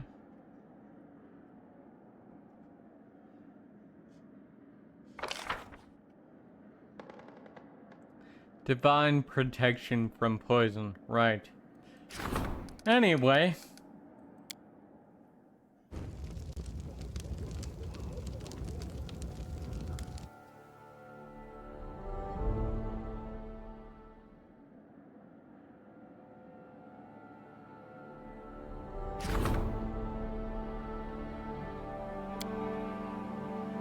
Upgrade Lily Grove.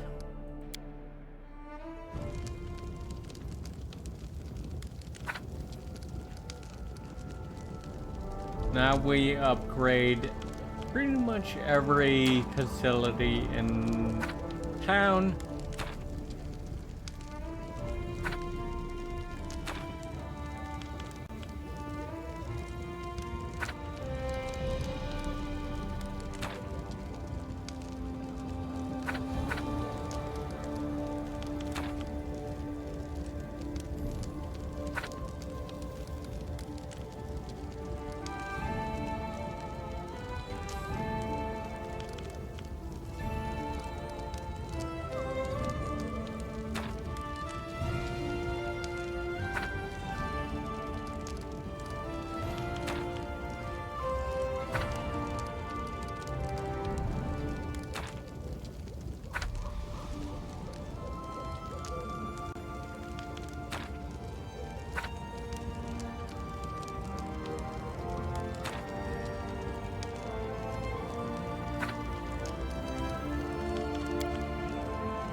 And we have 12 new slots.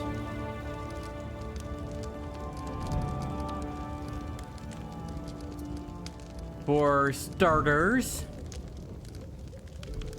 I think we need to build Cobalt Quarters.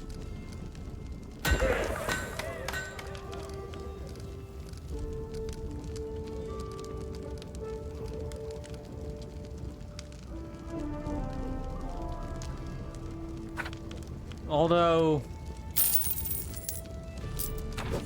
let's build those actually over here.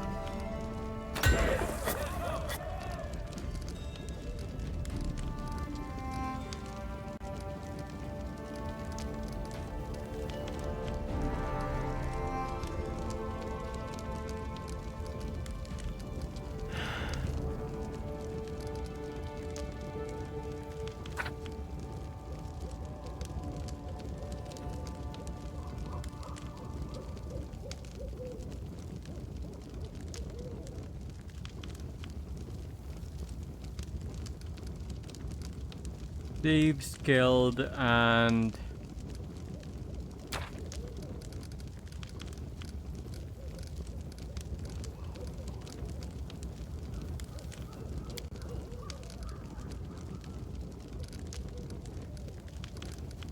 Mage's Tower.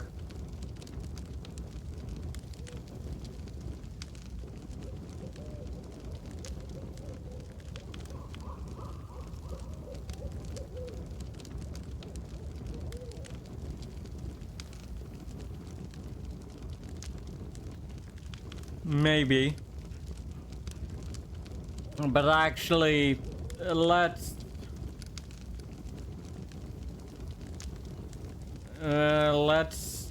actually not build that right now.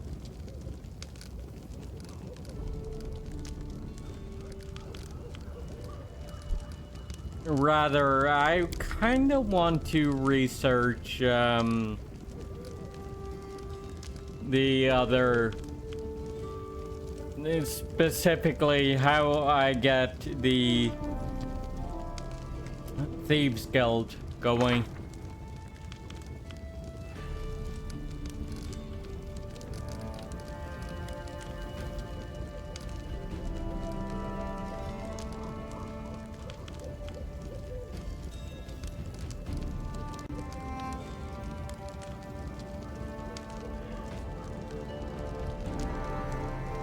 But for now,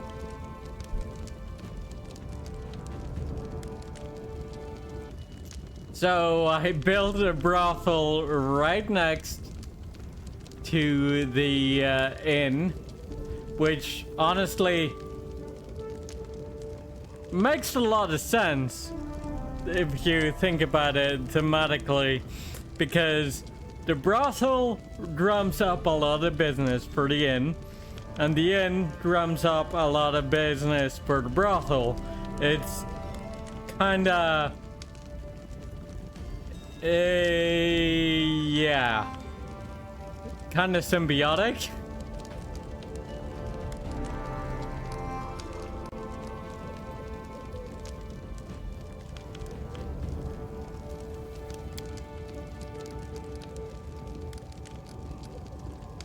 But for now, I think that's probably a good place to end the stream.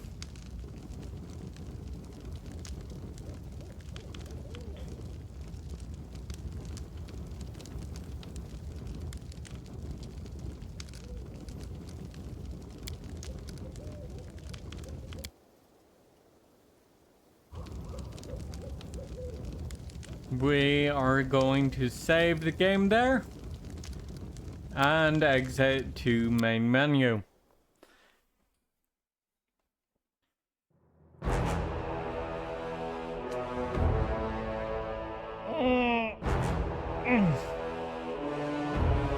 Okay.